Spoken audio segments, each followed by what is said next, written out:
call the meeting of the Range Task Force to order. It's 1:15 on June 5th. May I have roll call and determination of quorum, please? Chairperson Bagwell. Present. Vice Chair Fontanez. Present. Member Blackwood. Present. Member Bonkowski. Here. Member Cooley. Member Gerlani. Here. Member Hillis. Here. Member Howell. Member Keller. Member Robinson. Here. Member Tussey. Here. Member Schutte. A quorum's present. Thank you. Okay, we're going to move on to public comment. This is just comment in general, not on a specific item. Do we have any public comment?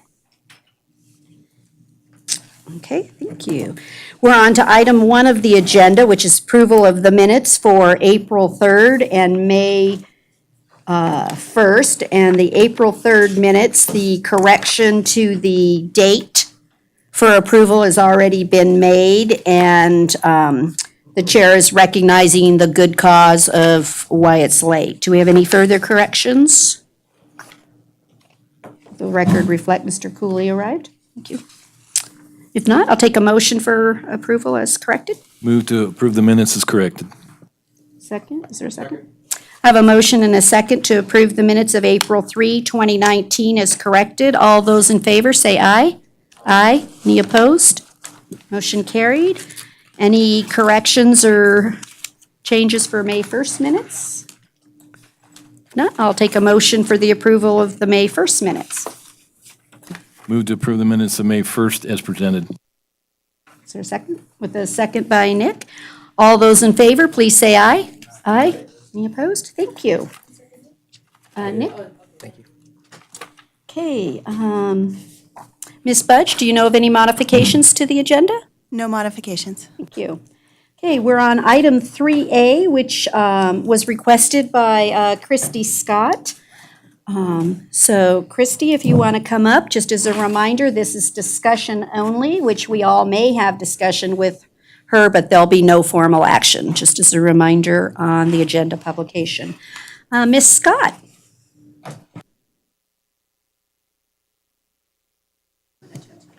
Thank you. Hi, it's Christy Scott, both as a citizen and a business owner in Carson City. I have some concerns about the interim range reopening plan and the fee schedule, and just actually the composition of the task force as a whole. When I say that, I don't want anyone to get insulted. I think you guys are all doing a fantastic job. You're working hard to get the range back open. But there are some things that greatly disturb me that are not represented on the task force. There is no person on the task force that represents any of the firearms stores or businesses, to my knowledge. There are no instructors for the general public, and especially no one that's used any kind of frangible ammunition, to my knowledge. However, there are 3 members of the local clubs on the board, if I'm not mistaken. Both, I think it's IDPA, the Rifle and Pistol Club, and the ladies, the club that Carol represents.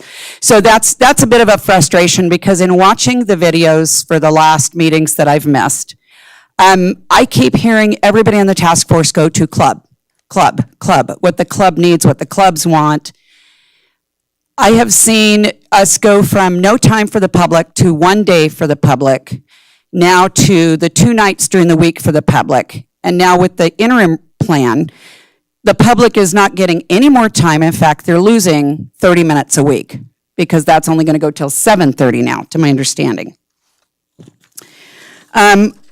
So that's my first issue with the range reopening plan. Let me go to my information here.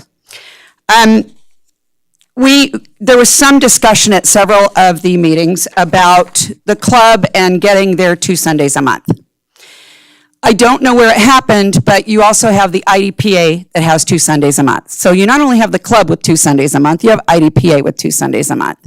And if you look at the calendar is very full of instructors that are not using the frangible ammunition, they're training on Sundays instead. So that's taking time away from the public.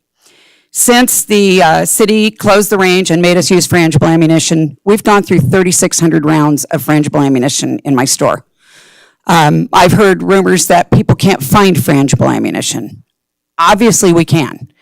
I've trained over 130 people on Saturdays and Fridays and, not Mondays, Tuesdays.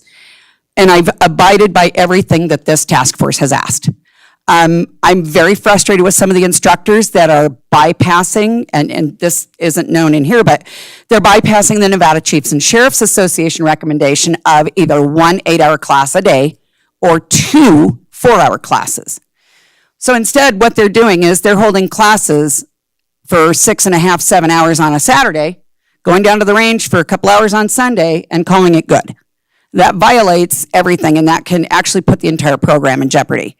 I have cleared that again with the Nevada Chiefs and Sheriffs Association, and they said as of now, it is still 1 8-hour or 2 4-hour increments. As a member of the public, I don't reserve that range. I don't go to that range on Sundays for myself because the public has too little time as it is. So I go down to Douglas. I would love to go back to my range. As far as the reopening plan, they're talking about, the club's going to be open 7 to 7. Now they're going to be open 5:30 to 7:45 p.m. It looks like the clubs just continue to get more benefits. And I don't see much comment other than a few members on the task force that are really fighting for the public. And I'd really like to know where we're going to start. I mean, this has been going on since last November. The public is not getting represented. The public is not getting any more time. So that's that on that part. Sorry, a little jumping around here. On the fee schedule, this one, Christie? Sorry. If you're going to discuss the fee schedule, you'll have to wait to that agenda item because you're on your general, and fee schedule is next. But it's part of my discussion of the interim plan. But I'm assuming you'd like us to be able to take action on your comments on the fees? Well, I don't know. I wanted to have more than 3 minutes to talk about the issues I have with both. Well, you can have 3 minutes on the fee separate, on the fee item. So that. And then that's keep your part of 15 on the- this. But that's part of the interim reopening plan, is it not? No. The fee schedule is under item 3B. And I'd like, unless you just want us to hear just general comment, I just want to be, I'm trying to be helpful to you but you can continue. Well, I'm looking at the reopening plan, and I thought it included adding more fees, adding fees onto that's why I asked to just speak about the whole thing. Okay. I just want you to be Okay. able to have action item if you want it, so go ahead. Okay, and I have no clue what the process is or anything else, so I'm doing my best here. So the commercial entities, they have to go through, we have to do the insurance and all that other kind of stuff. We've been doing that. The other issue is the RSOs. I'm able to train RSOs. I have trained one class so far, and only one, because I offered to do anyone that was going to provide volunteer time at the range, I offered to do them at $20, which is the cost. It's like, I think the books are $17.50. $20 is about my cost with shipping to get those books. I'm sorry. Blech.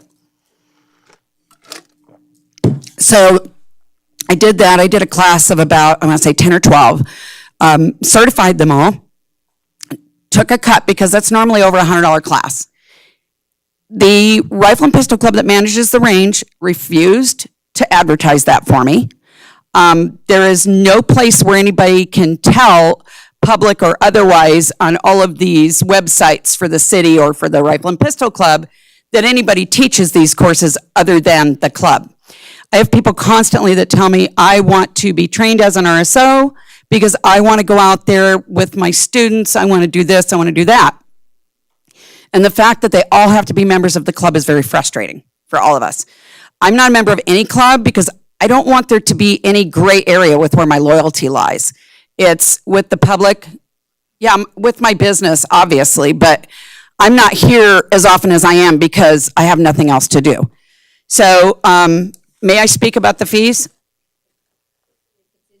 If it's in general, you bet. Yes, in general, the fees are extremely frustrating. There's no difference between me living in Carson City and somebody living in California to use that range as far as the cost. There is nothing for anyone that's disabled, which I am. I'm completely confused over how the club gets half off when my business has to pay $8 per person. And at that point, do I pay $8 if they're a veteran? Do I pay $8 if they already have a day pass? There's this schedule raises so many red flags for me that it's driving me nuts. Then it says volunteers have to have 40 hours of service. Is that with the club? Is that with the city? Can we train RSOs to go with the city? I mean, I'd be happy to do that, to help out for more volunteers. I've always been happy to do that. I mentioned that back in December. And the thing that drives me nuts the most is that there's information here about vendor fees, concession and sales, and we still aren't open to the public. So I don't even know why this is being discussed at this point. I thought the task force was here to get the range back open for the public, and I don't see it happening. I think that's pretty much, oh, yeah, another. Reservations. There are entities that I highly doubt are going in and reserving, how many months in advance, time at the range for every single individual date. So if there is a way to bulk request, I think that needs to be addressed to the public so that we know how we can do that if we want to do it like every other Saturday or whatever. I tried to put more than one Saturday in once, and I was told, no, you have to put one in each time. That was around the time that they had the old reservation system, and IDPA had their reservations through 2024. I highly doubt anybody did it one at a time through 2024. So that's kind of the information that I have right now.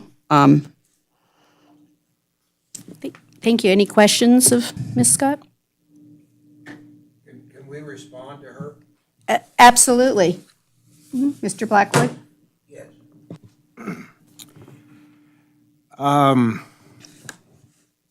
I've probably shot 10,000 rounds of frangible ammunition. So don't suggest that none of us here understand it or deal with it. Secondly, I represent the industry. I work for Take Aim Targets, as you well know, because you're one of my customers. You're retired. I don't deal with you anymore. Pardon me? You came into the store and said you retired over a year ago, that you don't work there anymore. No. I still do the design work for Take Aim Targets. Okay, but my point is that you said nobody was representing the industry, and I'm here representing the business industry. What I said was nobody's representing the gun stores. But Continue. the industry Please let is the Mr. industry. Blackwood have okay? the same honor you had, Christie. Thank you. Furthermore, you seem to emphasize the activity of the clubs as being something other than the public. The clubs are made up from people of the public. There's no difference. We're not here to create a hostile environment. We're here to solve the problem. And the problem of getting the range open has nothing to do with the efforts of this task force or the environment. The thing has to do with the bureaucracy, okay? We can't get the money. We can't get the paperwork done. We can't process things. If this would have been a private entity, that range had already been up and running. We could have done it in 60 days, hands down, blindfolded, one arm tied behind our back. So the issue is the bureaucracy. And everybody here, not only on this, other than on this task force, but everybody in this shooting community, we need to stop fighting amongst ourselves, because we are the shooting community. We have the rest of the world against us. And if the shooting community doesn't stick together and work together and process together, what's going to end up happening is that one of these days, the bureaucracy and the public and the anti-gunners are going to say, hey, this place needs to be closed, let's move on, and we'll turn it into a garbage dump. So I'm asking you, we need to work together as a shooting community. May I respond? If it's just a general comment, because everything needs to come to the chair, please. Okay. Thank you. To clarify, my comments about the clubs being on the task force were not meant in any hostile manner. I'm just saying they're overrepresented and the public is underrepresented. The instructors are not represented at all. And when I said gun stores, there is nobody on this task force whose bottom line retail is being affected by this. I'm not trying to fight. And this comment came from Carol Howell reiterating something that I had said incorrectly. She said that I couldn't teach because the frangible ammunition was getting stuck in the guns, and that's not what I said. What I had said was, it's kind of a blessing in disguise because the gals that haven't shot before are having to clear their guns more. But that's what I meant as far as frangible ammunition and everything else. I'm the only instructor out there training new people to shoot with frangible ammunition that is coming in here and speaking. Thank you. I do want to comment that I really appreciate what you're trying to say, and I think you're trying to help us as a group do the best we can for the range. So I do want to thank you for that.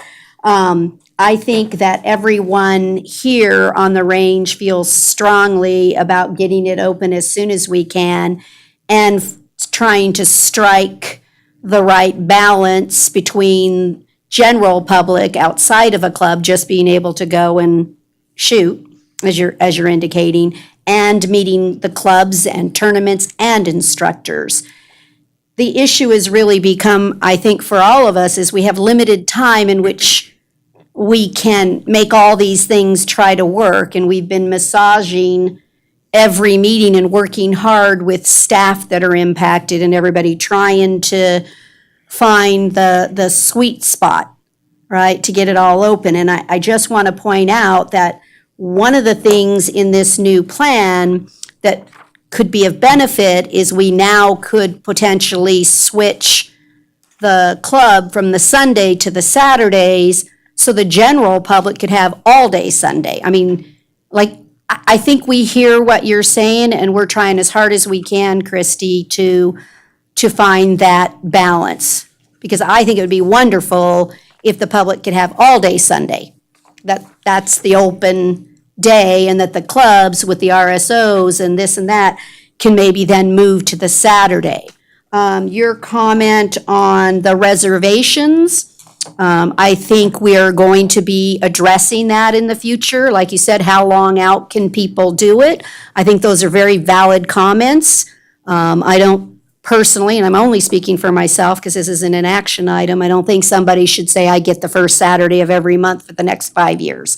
I think we'd all going to agree with you there. We have to have open access and a fair methodology to determine the reservation system. So I want to agree with you that that needs to be addressed.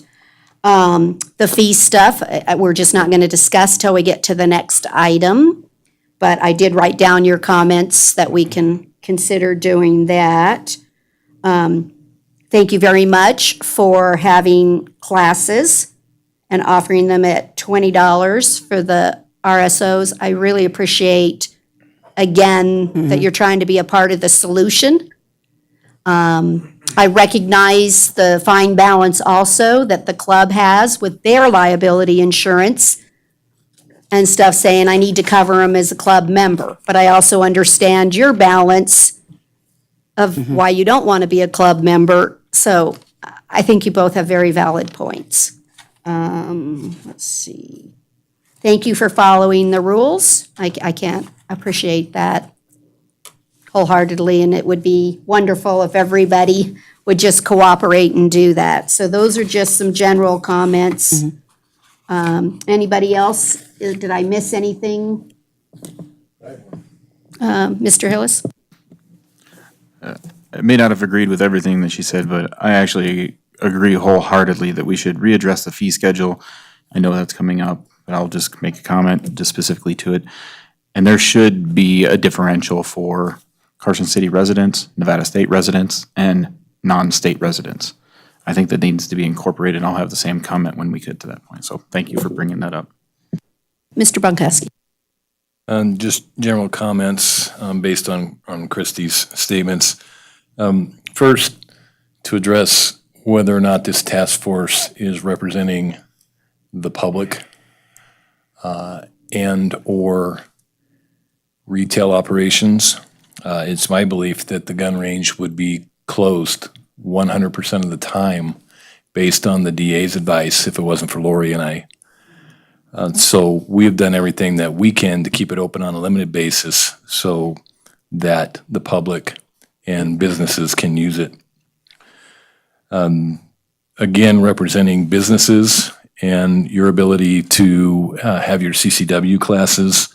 Specifically, we focused on getting the bays open first so that you would be able to hold your classes.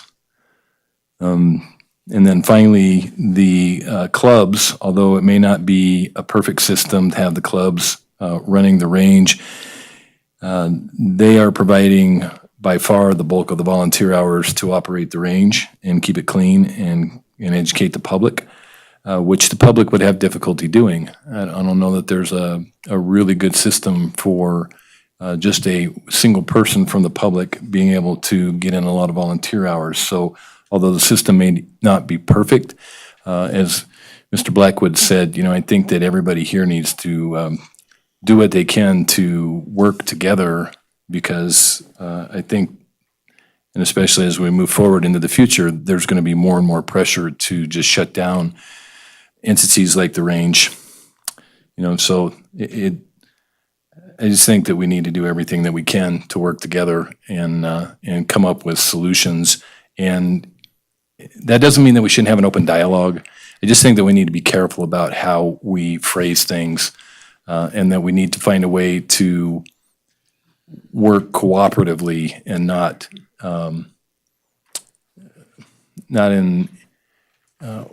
in a way that we divide ourselves. So I would just say, that would be my preference, is that we need to figure out how to work together on every issue while still having an open dialogue. May I respond? Let me go around. Okay. Mr. Tessie? We have frangible ammunition now, and we have components so that if a person's a reloader, they could buy just the bullet and put it into the case right now. And we're selling them basically at cost. Now, we shoot at our facility, but it's a tunnel to, we have to shoot some guns to be sure that they work. And we can't schedule that. We don't know when it's going to happen. But the gun I'm working on right now for a lady in, can't remember where she's from, but across the country. And she wants her pistol right now. And so I'd like to shoot it one more time. And if the way it's set up now, I got to go grab a dirt road someplace.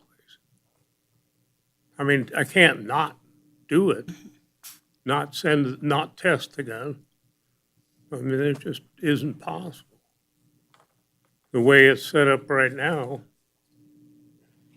I believe you, without being a part of a club or anything, you can go Wednesday or Thursday from 5:30 to 7:45 is open I shoot. don't have to make a And Sunday, reservation. and no reservations. So the open public time is Wednesdays and Thursdays, 5:30 to 7:45, and that will address Christie's other thing. We had 8 PM, so we really just did a 15-minute because the ranger needed to have the gates closed by 8. So we wanted to clarify that the public realized it's a 15-minute close down procedure. And then on Sundays, it's open time without the reservations. The other thing I want to indicate that the city, not just Brad and I, because it took all of us to vote on the budget, but we also have a new position that we've hired out there. And that whole goal of that is to do just what we're talking about, is for the public. Because you're absolutely right. I don't want to force people to go be a member of a club to be able to use the range, but I think we all agree safety is paramount. Yes. And so I think the city kind of put its money where its thought process was. So effective July 1st, we'll have a position for the range. The interim agreement with the club was only a 6-month one because, Christie, I think we all recognized once we get the staff on board, then we can address maybe some of the issues you're talking about, reservations and stuff of that nature. So I just want to reiterate, and we put $250,000 in the budget for improvements. So I don't know what else you could really, other than, I'll go with Mr. Blackwood on the red tape it takes government to accomplish some of it, but there are a lot of rules. We can't just issue contracts. We just can't. We're not allowed to do that kind of stuff. And so I want to reiterate that to the public too, is some of the length of time is due to statutory rules that we have as a government to be able to do public noticing and bids and contracts. And so I just assure you that we're all working, I think, towards the overall goals that you're concerned about. I really do believe that. And that's, can I respond? Yes. If you remember, that's the first thing I said when I sat down. And if you think back, Lori, the reason this whole thing came together is because I was hammering at you guys. Do you remember? And I begged you and Nancy to please have a meeting for the public so that they could voice their opinions about the range being closed back in November. I had a meeting at my store of anybody in the public that was interested.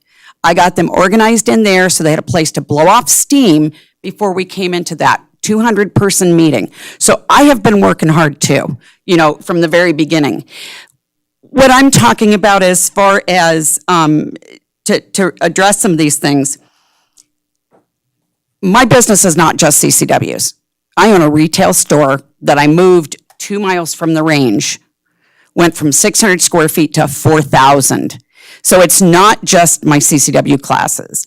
Our business has taken a huge hit over the range being closed. Selling targets, selling ammo, everything. Guns, we've taken a huge hit from November till now. So, of course, I'm motivated for that. But when you look at the plans that are coming out, I know that people are working towards this. The Carson Rifle and Pistol Club, the requirement to be on that is an application and a membership fee. You don't have to be a shooter. In fact, they advertise, we're happy to work with inexperienced shooters. So you have somebody that has less shooting experience maybe than anybody in the room that is associated with the club and automatically assumed that, okay, they're an okay shooter because they're with the club. That's not true. They're not all experts. And I love that they welcome people of all, I think that's fantastic, that they welcome shooters of all experience levels. And I'm not, it may sound like I'm coming across hostile, and I'm sorry, I'm very passionate about this whole thing. I'm really not. I'm not saying I don't want to work together with you guys. I've been working really hard on this. But when you see the proposed plan and it says things like, what are the benefits? Oh, the club's going to get more exposure to the public and they might get new members. You don't see anything in here about what the public is going to get. And this is what the public sees. This is what they see when they go out there. Because I'm the closest store to the range, I get so much blowback because they go to the range, they see it's closed. They want to go blast off somewhere. They see, oh, there's a gun store. I'm going to go find out. And they come in and I have to give the explanation every time, working towards reopening it, yada, yada, yada. But there's a lot of fallacies going on about this whole situation. I didn't mean to say that you'd never shot. I'm saying there's 3 of us that are approved for frangible ammunition to go out to the range. 3 businesses. And I think I'm the only instructor. I'm just saying that with that information, that might have been important for you guys to know what I'm seeing happen when I go out and do my classes. As a gun store, what I'm hearing from my customers, that's where I'm coming from. More information, I think, is better when you're trying to solve a huge community problem. I'm also here as a community member because, it's not just about my business. My husband and I, when we're stressed, we want to go out and shoot. And I don't want to drive an hour out to Gardnerville or go out with my clubs and not be able to take my AR or something because I don't want to shoot, 223 frangible through my AR. So it's a combination of things. My goal is to help. If there's any way that I can do it, I will. Thank you so much, Christy. I really appreciate also that you exercised the proper procedure to request an agenda item.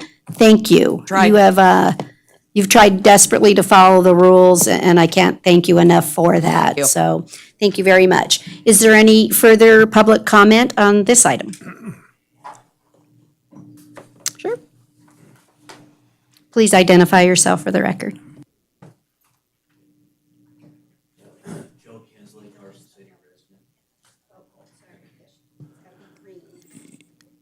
Joe Kinsley, Carson City resident, just representing myself. I think some of us are on the same sheet of music. One of my concerns is about a week and a half ago, they had a fire east of Dayton, and it was reported there was people out target shooting out in the desert. And along with possible fires and a lot of trash in our deserts, obviously for the benefit of our area, it'd just be nice to figure out a plan and get the range open for the public to have more access to it. That's all. Thank you so much. I think we all agree with you there. Thank you. Any further public comment? Come on up. You can come up too and just sit next to him so we can move along. And the mic is green, so. Sorry, now you turned it red. It has a little green, hit the button and it'll turn green and you're on. There you go. Thank you. My name's Heiko Mensch. I've been a resident here in 2020. I'll be here 50 years, so my anniversary being in Nevada, in Carson City. And I've been to the range on and off over the years, ever since it was there. In fact, I used to shoot where the golf courses are now. I would shoot in the direction of the mountains. Where the fire break is up the hill, I'd shoot my shotgun. And I really don't know why, because of whatever happened since last November or June, that the range is closed, because all it is a CYA for you guys. I've been question 18, I voted for it, and it's part of the Parks and Recreation. And I go to the pool. I was there this morning swimming, and there's a lot of improvement there. And all this stuff, we always try to be safe out at the range. If I want to reload something and test it in the pits, I used to be able to do that. Now it's just like, when can you make time to get there, reserve an area or whatever? And I was there 2 Sundays ago, and out-of-town people were giving CCW classes in the pit area, and they may have had an RSO there, I couldn't tell. I went to the last pit, there was a guy just shooting by himself, just shooting the target. I didn't see any RSO people there. I can be my own RSO, but that's not allowed for some reason. My home insurance allows me liability coverage for myself if I do something stupid. So the bottom line is, I can't really use the range. And like the gentleman before me said, you're gonna have some fires. Now, obviously, if I'm gonna go to Hill to test something, I'm gonna take my water and my everything I need to be safe and make sure that there's nothing behind my target. So I just don't understand that we have to have all these RSOs. I can understand we need some, but it worked fine for the last 20, 30, 40 years. That's all I got to say. But thank you. Thank you so much. Do you have a comment?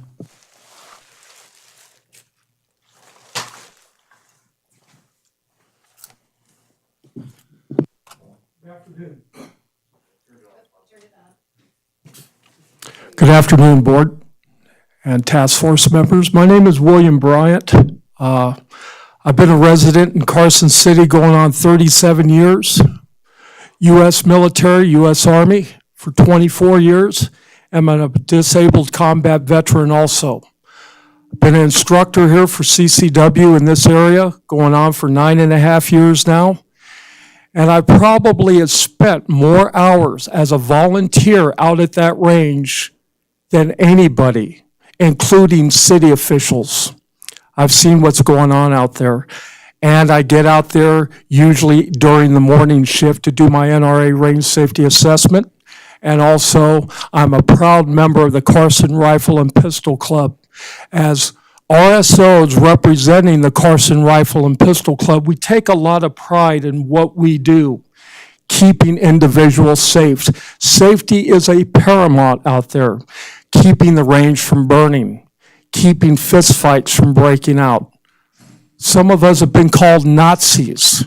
Some of us work our tails off out there. And again, while we're teaching our CCW classes after our shifts end, we do all we can out there. For example, last Sunday, after my shift was over, I went over to bay number 4 and I picked up close to 200 spent shell casings, shotgun shell casings out there. I do my shift on foot. I average about 8.5 miles out there walking every Sunday.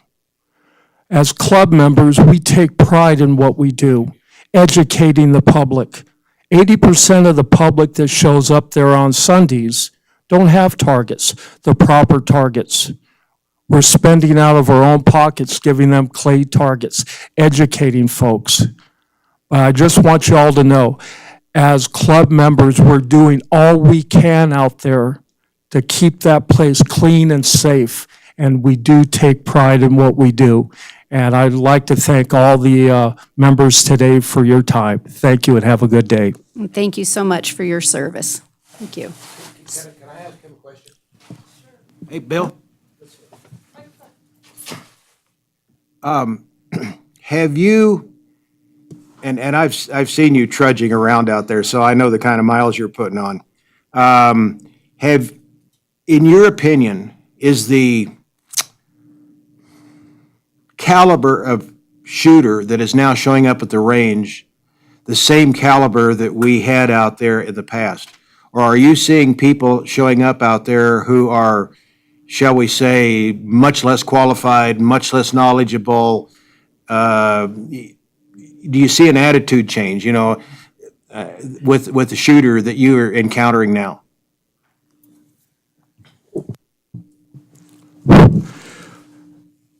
The years I've been going out there, I have seen the population increase through shooters over the years. Since November, when RSOs have taken that range over and keeping everybody safe, I am seeing a lot more new shooters out there that have no shooting experience at all. For example, when there's a live range going on the short range and people are shooting, people just walk out while there's bullets going down range.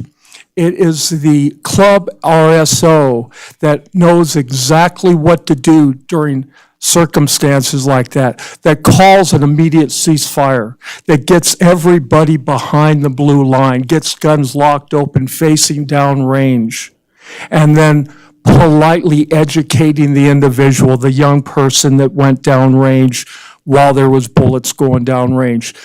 We've had people that took no more than 1 or 2 steps before an RSO caught what was going on and kept everybody safe. Yes, there is a younger population going out there now, not reading the rules of the signs when they're getting out there, because more and more members of the club are out there educating these people and taking pride in what we're doing and being patient about it. You have to have a level head out there.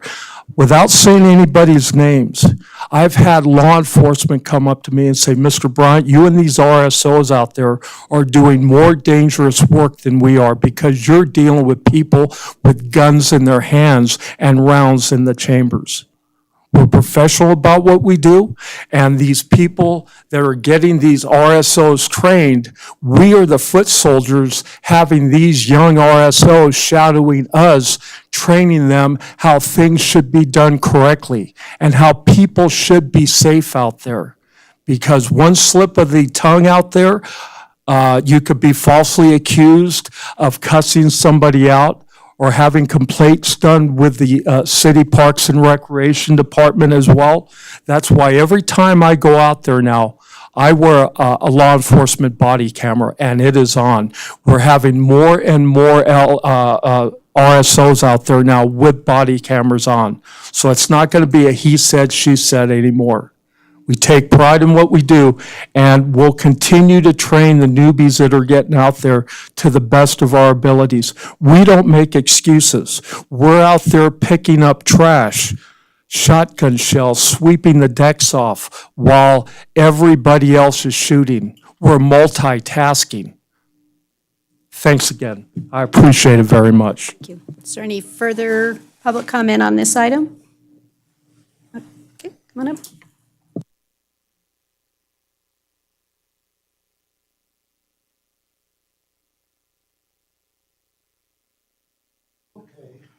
Is that the button? That's the button. Okay. You're green. I've lived here in Carson for, Your name? Terry McKnight. I've lived here for almost 30 years, just in Carson. Before that, I lived in Reno. Now, I've been going to that shooting range ever since I moved here, and I've always thought it was wonderful.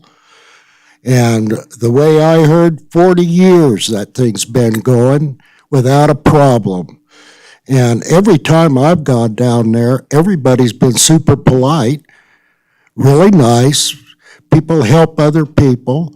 It's funny, you get people with like-minded thoughts on guns. I grew up with guns, so as far as I'm concerned, they're there. And they're no more dangerous than the person around them. So I'm just appalled. I was here at the first meeting that they had in the evening when they closed the range.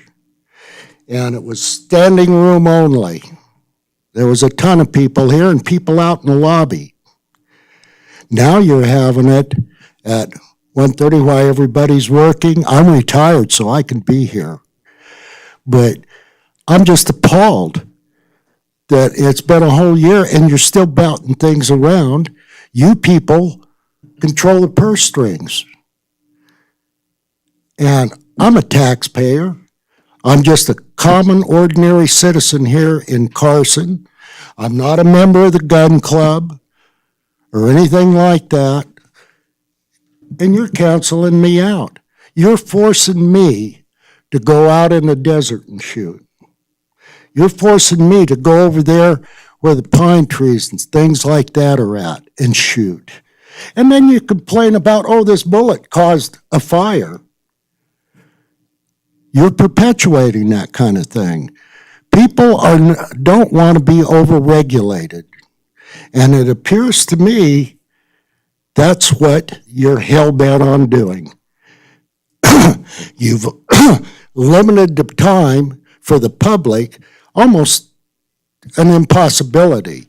If you open that range on Sunday for the public, all day Sunday, there would be a waiting line down there most of the time. If the weather's nice, there'll be a waiting line. Why? You got a lot of people. A lot of people here in Carson and the surrounding area that are gun owners. They want to go out and target. I love to go out and target, especially after I retired. And you're not helping me. I feel totally disenfranchised by you people being so dysfunctional you can't decide anything. And then what you do decide on, you cancel the public out. You totally make it difficult for a person to grab their targets, grab their gun, go get some ammunition, and go down and dial in their sights or whatever, or just plain practice. I mean, it's a sport, but you're not looking at it as a sport. You're looking at, this is dangerous, this is just terrible, people are going to get hurt and killed, whatever. That's not true. Look at the gun owners. They're not out shooting each other. They're not out shooting everything. They're not out trying to kill everything that moves. The most responsible people I know are gun owners. The people you need to worry about are the homeless. The opioid public. Instead, you're making people like me as though we're a weird breed and we got to be totally regulated and we have to have only certain times we can use the facility. And as a taxpayer, and like I said, as a citizen of Carson, I feel totally disfranchised over just how dysfunctional you've been. It's terrible.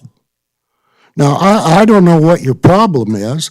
I don't know what is coming down the vine. I know the gun club has been commendable. I've enjoyed them there. But I've been there when they aren't there. And it's the same. Everybody's polite. I've never had a problem one. And one of the good improvements they did just before you closed it was they put the blue line there. And you can't even walk up to, say, the pistol range. And without somebody telling you, that's the blue line. When we go cold, you're behind it. Your guns are up there. Nobody's had a problem with that. It's a great idea. That was a good improvement. But you're not making good improvements. What you're doing is regulating the public. You put a gate up, and now you're trying everything you can to overregulate it. And for 40 years, it wasn't regulated. There was no gate, and there wasn't any real problems. And now you've got a garbage company over there that says, oh, gee, we got bullets flying around. Well, I've been down there. Hey, it'd take a pretty high-powered rifle to get up over that hill. And I don't know what the inertia of the bullet would be when it drops, but I don't think it would really kill anybody. It might hurt them, but it's not going to kill them. You guys, like I said, are over-regulating. And let the taxpayers, the public, use the facility that has been provided to them. For 40 years, no problem. Now there's a problem. That's all I have to say. Thank you. I'm just terribly disappointed in you. Thank you. Is there any further public comment? Come on up.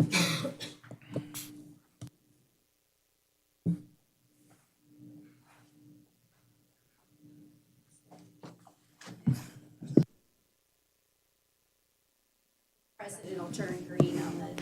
Okay, I can't really stay too long because they're gonna get restless and rowdy. And but I wouldn't mind. Like, my name's Nathan Marcucci, and I'm just Joe, public citizen, to live here.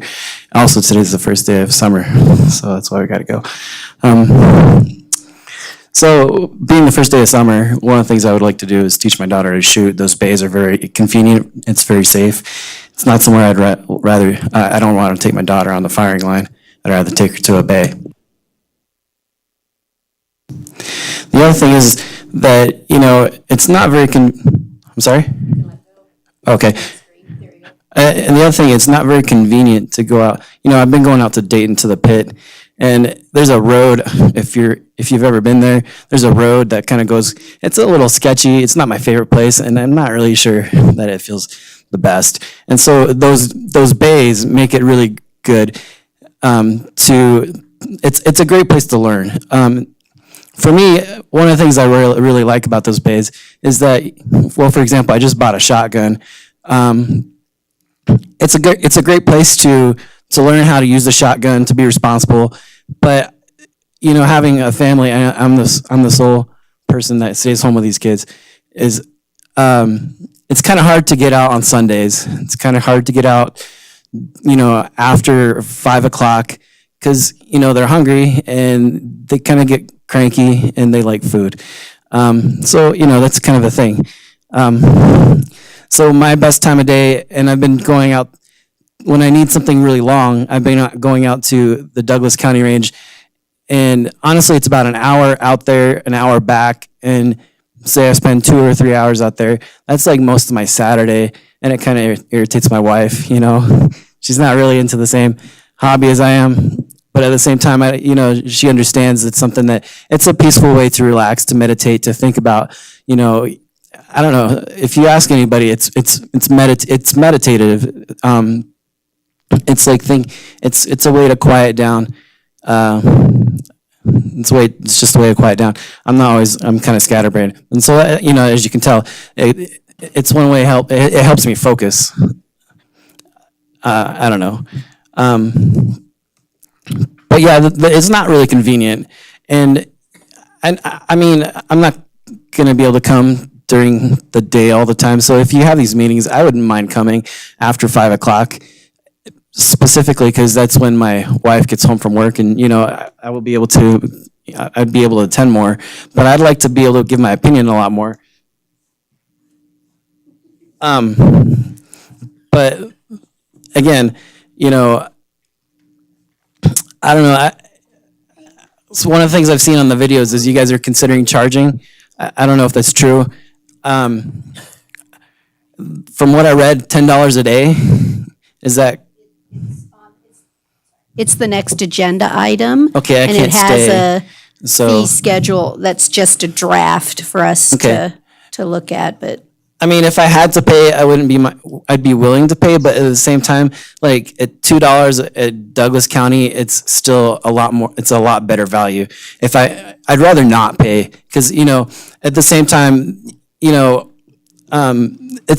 something that I can take my daughter out to do on the weekend or during the weekday if I get a babysitter, and I don't know. I just like hanging out with her. The other alternative is fishing, but that's another story entirely. But yeah, the thing is that, I mean, I don't know what the fee schedule is going to be, but I feel like from what I've heard, it's not exactly reasonable. And that's just my opinion. I probably have more to say, but that's what I can think of right now. thank you All very right, much. thanks. Thank And you. Thank you is for there having- another, when's the next meeting? Just out of curiosity. We'll discuss that when we Can you get to guys the end of post the these things on Facebook? Because I never see these unless somebody else posts them. So, We can post them on our Park and Rec Facebook page. all right, yeah, I'd appreciate that. I mean, It's not a again, I bad probably idea. won't be able to stay very long, but You can always email me as the chair on any public comment or record that you would like me to add. Okay. And that's for all of the public. I don't think most of the public knows that If you can't attend on a meeting either, or you though. can't do something, you can email me as the chair, any comments you'd like me to read into the record, place on the record. So please feel free to avail yourself of that process too. All right, well, thank you very much. Thank you so much. Ben Johnson, Deputy District Attorney for the record. Just so everyone knows, members of the public, all public meetings are posted on the carson.org website. There's a meeting calendar for the entire month. So it'll show not only the Rifle Task Force or the Range Task Force meetings, but any other public meetings as well. Further public comment on this item? Okay. Madam Chair to the task force, my name is Larry Osborne. I'm a 35-year resident of Carson City and a lifelong shooter. I'll be very brief and try not to repeat anything that's been said. I have followed everything that's been going on, and it's my hope that this all is an interim plan until such time as we get that range back open again so that the general public can use it at any time.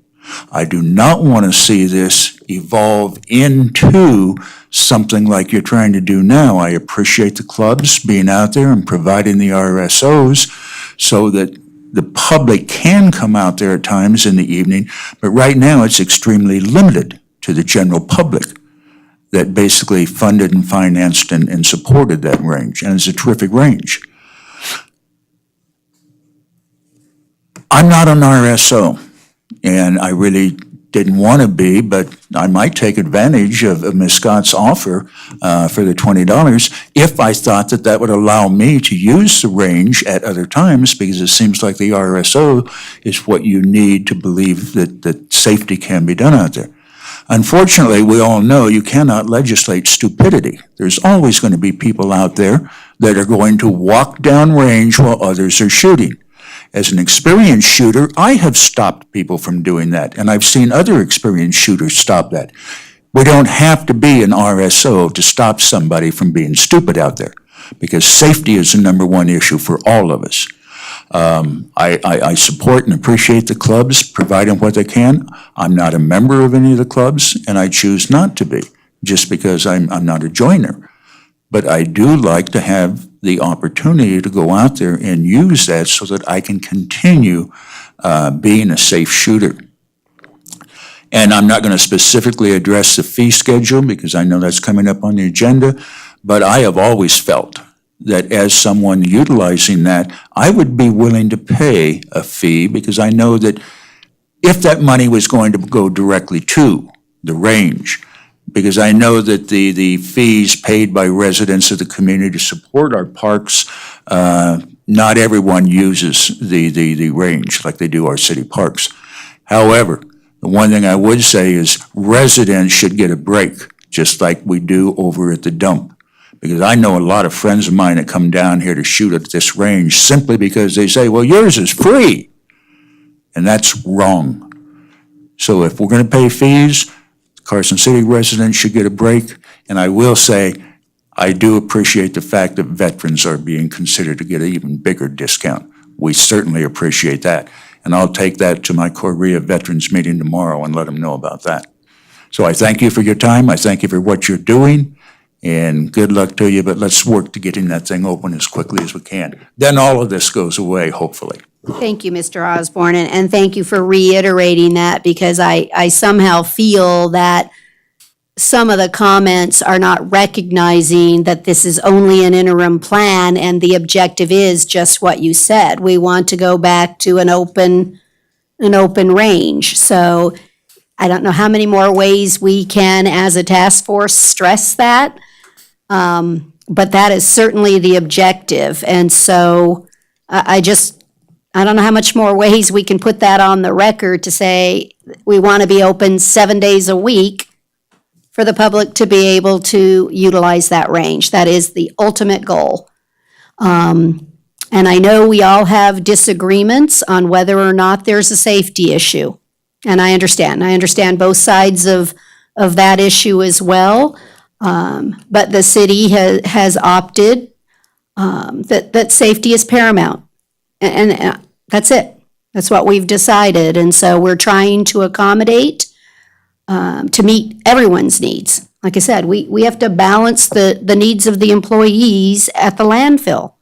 They're just as important as all the other component pieces of this. So I hope that you will do just what Mr. Blackwood said, work with us. We're trying, and if we can massage something to make it a little better, we're wide open to that discussion.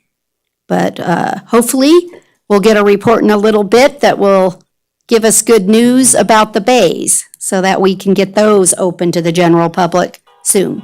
So thank you very much. Is there any further public comment on this item? Okay, then we're going to move on to item 3B, which is the discussion and action for possible recommendations to the Park and Rec Commission and/or the Board of Supervisors regarding the proposed Carson rifle and pistol range fee schedule. Ms. Budge, would you take us through this item, please? Sure. Oh, thank you. Thank you, Madam Chair. Jennifer Budge, Parks and Recreation Director. Based on our last meeting, you provided some direction. We had a brief discussion about fees and what you might want to see in a fee schedule. And I just want everybody in the audience and the public to know that this is not a done deal. This is just a really, really rough draft for a point of discussion. There is nothing that's decided.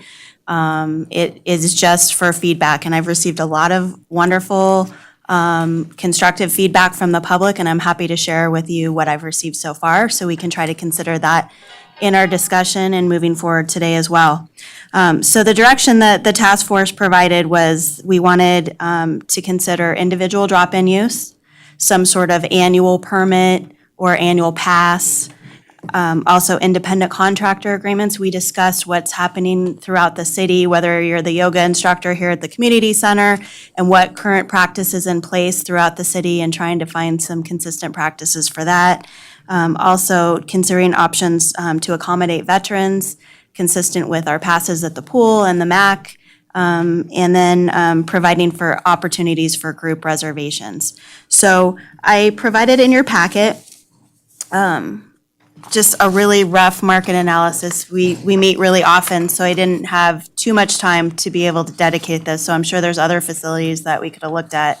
But I did provide Washoe County, Douglas, Clark, Elko, Lee K in Utah, Ben Avery, another Police Mutual Aid Association range in Utah, and then the Chabot Range, which is East Bay Regional Parks in California. So just to kind of give you a snapshot of what other ranges that are open and available to the general public. I did not look at private facilities or anything of that nature. I tried to pick facilities that had some similar amenities that we do. Obviously, there's not another facility exactly like ours. So just wanted to give you a snapshot of what other people are charging for fees. And then if you look at the other document is the proposed fee schedule. And before we get into that, I want to talk about the public feedback that I've received so far on this draft. And it is a draft. It was just kind of like, let's throw something on the wall, see what sticks, and then we can completely change it if we need to. So please know that the staff is supportive of whatever direction, we feel we needed to go. Some of the citizen comments we've received, I received 4 or 5 calls and emails from private businesses, commercial businesses that are not within Carson City, that actively use the range, whether it's gun testing, whether it's CCW classes, or a variety of, sort of commercial activities, we'll call it. Very concerned about the requirement for a Carson City business license. So the folks that I've talked to, some were via email, so I didn't always get, a response, but they were concerned that they were being alienated and not wanting us to have them use the facility anymore, and that we only wanted Carson City businesses. And that's definitely not the intent of this. Basically, if you're conducting any business, whether at the range or otherwise within Carson City, you should have a Carson City business license. And a lot of businesses have business license with multiple jurisdictions to conduct their activities. So that was really just the intent, and a lot of the other market analysis requires that too. So that would just be consistent with standard business practices. But we can discuss that further, and if we need the district attorney's office to chime in on that, we can definitely do that. So that was maybe 4 or 5 businesses had contacted me about that, with just their concern about not being invited or welcome to the facility. Some other comments that I received, and probably about a dozen calls, I would say, from citizens, were about the per vehicle fee. They appreciated that concept. It's what Douglas County does, but they felt that every individual shooter, for the most part, should have to pay, and it would increase revenue. And it also puts back that individual responsibility for proper shooting behavior. So if you have a per vehicle and they have the envelope per vehicle, is each individual really recognizing their responsibility to follow the rules, when maybe it's just the driver that filled that out or someone in the vehicle? So a lot of comments about that either way. They appreciated, I haven't had anyone tell me that they did not want to pay or would be willing to pay as long as the fees would go back into the facility. That's been sort of the consistent message that I heard from the public. I also had some questions about the independent contractor agreement percentage and where do we come up with that. So that is the standard percentage that the city has right now. If it's 30% of the revenue, let's say you have a CCW class, 30% of the revenue for that class would go to the city. The remainder, 70%, would go to the business owner or the person instructing that class. That is standard with every independent contractor agreement we have for the recreation center, for the MAC, for sports leagues, all of that. That's a standard percentage. But what you get for that is the city would advertise it, we take the reservations, so you could pay through our ActiveNet reservation system, sign up for the classes, so the instructor's not handling the money and all of that, and then the city cuts you a check once a month for your percentage. That doesn't work for everybody. I fully recognize that doesn't work. So that's why, and we can discuss the fee, but you'd have another option to just pay per shooter, if that pencils out better for that instructor. So that's why I just put that on there. There were a couple of the shooting ranges that provided that as an option. So I just wanted, as a point of discussion, to discuss that. And then the opportunity for sponsorships, I did get some calls and they thought that was really creative, and an opportunity on an annual basis to have people contribute and then be able to advertise either their family or I had one family saying, well, I know you're having adopt a park throughout your park system. Is this going to be one of the parks we could adopt? And I said, absolutely. We want people to come out and help us and do projects and keep things clean. So I think that's great that we're getting that positive feedback. But other than that, that's the general responses that I've received so far on the draft fee schedule. And then I can walk you through what we have here, and then however you want to handle that, Madam Chair, as far as feedback, or do you just want to have a discussion on the handout? What's the pleasure of the board? Do we want to go item by item and discuss each item? I think that Do you want to walk preferably through? works for Okay. me, so we could start with the public shooter, discuss that one, move to the next, Sure. and that way we can get all the discussion, and then I'll come back out for some public comment on this. So, thank you, Ms. Budge. Madam Chair, just so you're aware, I have to leave at 2:30, so I'll be leaving. Go. So we're going to start with the Okay, individual so and the passes. Public shooters, so right here it has for individuals, so this would be a drop-in general individual public use. Right now it has $5 per vehicle per day. Currently Douglas County is $2 per day. Someone had brought up at the last task force meeting about with a $5. So I think the discussion here would be, do we want to do the per vehicle, the per individual, and then maybe a discussion on the amount? So what's the general consensus here? Again, we won't take a vote, but I think we talked that it would be per vehicle, so we could just do the envelopes and your ranger could walk by and see it on the car thing and call that one good versus individuals. Is that where we were Madam Chair. leaning? I just got a comment, talking to some state parks people. I think what we're trying to do is have as simple Yes. a system to administer as we can. The comment from a retired state parks director told me that the per person, if you go to that route, it complicates the system.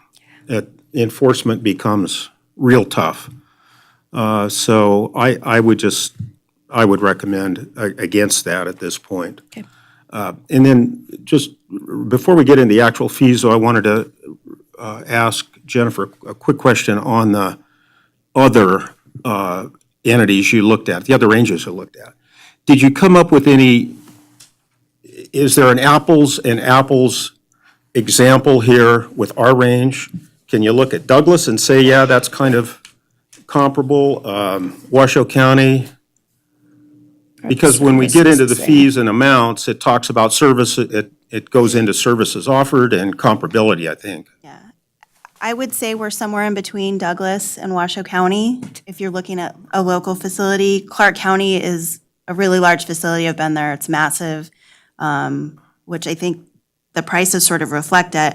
I don't even have in here to show you what the group reservation fees are, but they're astronomical for that facility. But it provides a lot more services. There's buildings, there's other things that go with it. We don't have classroom space unless you came here. We don't have a lot of that on-site thing. So I would say we're somewhere in between the two. For the Washoe County, for the public individual drop-ins, it's only for one public range. It's not all those specialty ranges. So in theory, for the general public, we are actually offering more for the public because it's not just the one range, if you think about it that way. However, if you're a group reserving Washoe County, there's a lot of other options. They have the small bore range, they've got the 1,000-yard range, they have a lot of different amenities and facilities, and they also have a classroom space available. So I would say we're somewhere in between the two. If Okay. that helps. That helps, thanks. Okay. And then on the annual passes, I think we did have discussion at one point that we did want to designate between residents and non-residents. And I don't see that reflected here, and it could just, again, be open discussion, but the objective would be the public shooter would just be the vehicle, and it's not specific. Because again, it's just either lots of Nevada plates now. So we wouldn't distinguish on the drop-in, the public shooter, but we could distinguish on the annual passes. Isn't that the discussion that we had, that the Carson City resident is who can buy the pass? So the annual pass would be intended to be per person, not per vehicle. So the per vehicle would be just that drop-in. I come with a group of my friends, they're in my car, we pay per vehicle. The annual pass, at least as far as this is presented, was intended per person. Madam Chair, Because we That- want that's not what person we to that's acknowledge. not how it was. discussed, but Okay, we were gonna have them looking like the they handicap would. What placards, and the we just move them. fees per vehicle were $5 per Nevada resident and $10 for out of state. And that wasn't reflected on there, but that was, I think we discussed that actually in several meetings since February. And the annual fee was $50 for Nevada residents and $100 for non-residents.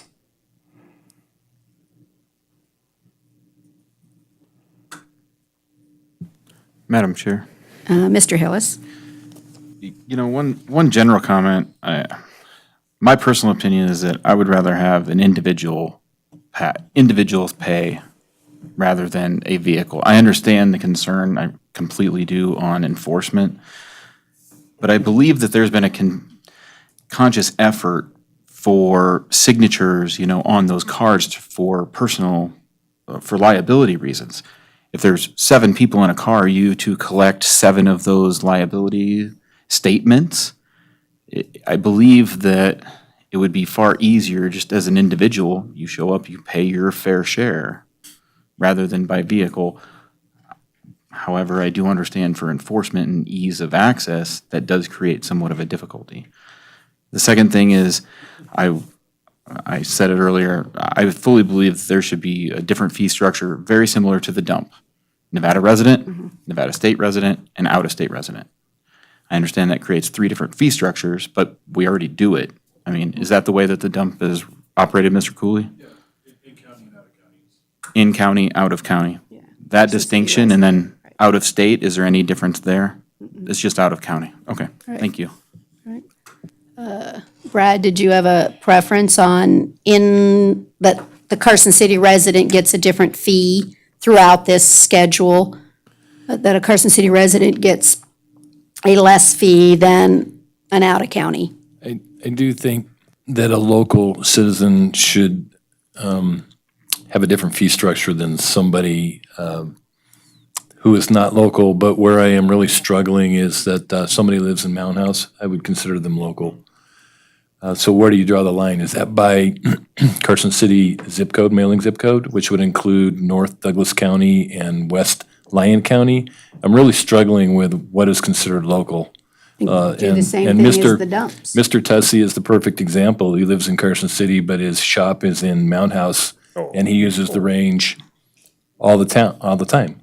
So is he local or is he not local? The business is not local according to that. It's not business, it's you meant for the further down. For whatever. I mean, we're going to get to that. Where's the line? I'm just talking about, let's start with individuals, because I don't know It's that gonna I be feel the same in parameters commercial. For any group. It's the same parameters. We have to decide on the parameter first before we can decide how the fee structure is going to be if we're going to separate it. And that's the reason, going back to what Mr. Robinson said, is it's better if we keep this as simple as possible. Yeah, and I don't think when I go and visit a park and I sign the thing, it's one signature, it's not every single person signing. And we post the signs, it just gives another measure of what you're saying to make a person remember that they're responsible and here's rules. But it doesn't change the liability of the individual. So I'm really in favor of the simplicity with an envelope and our annual pass mechanism and doing 2 fee structures, an in-county and an out-of-county. Keeping in mind that we can revisit this in a Yes. year, and if it's And not we got working it correctly, wrong. we can change it then. And I apologize, but I have a meeting out in Lyon County at But 3 you're o'clock. in essence, in favor of what I just described. Okay, thank you. All right. Nick, did you have a comment, or that was on the right, we're on the right path on Madam that? Chair, the only other comment, I'm sorry, that I would like to make is, we have youth, adults, and we have annual memberships. I would really like to see a family membership.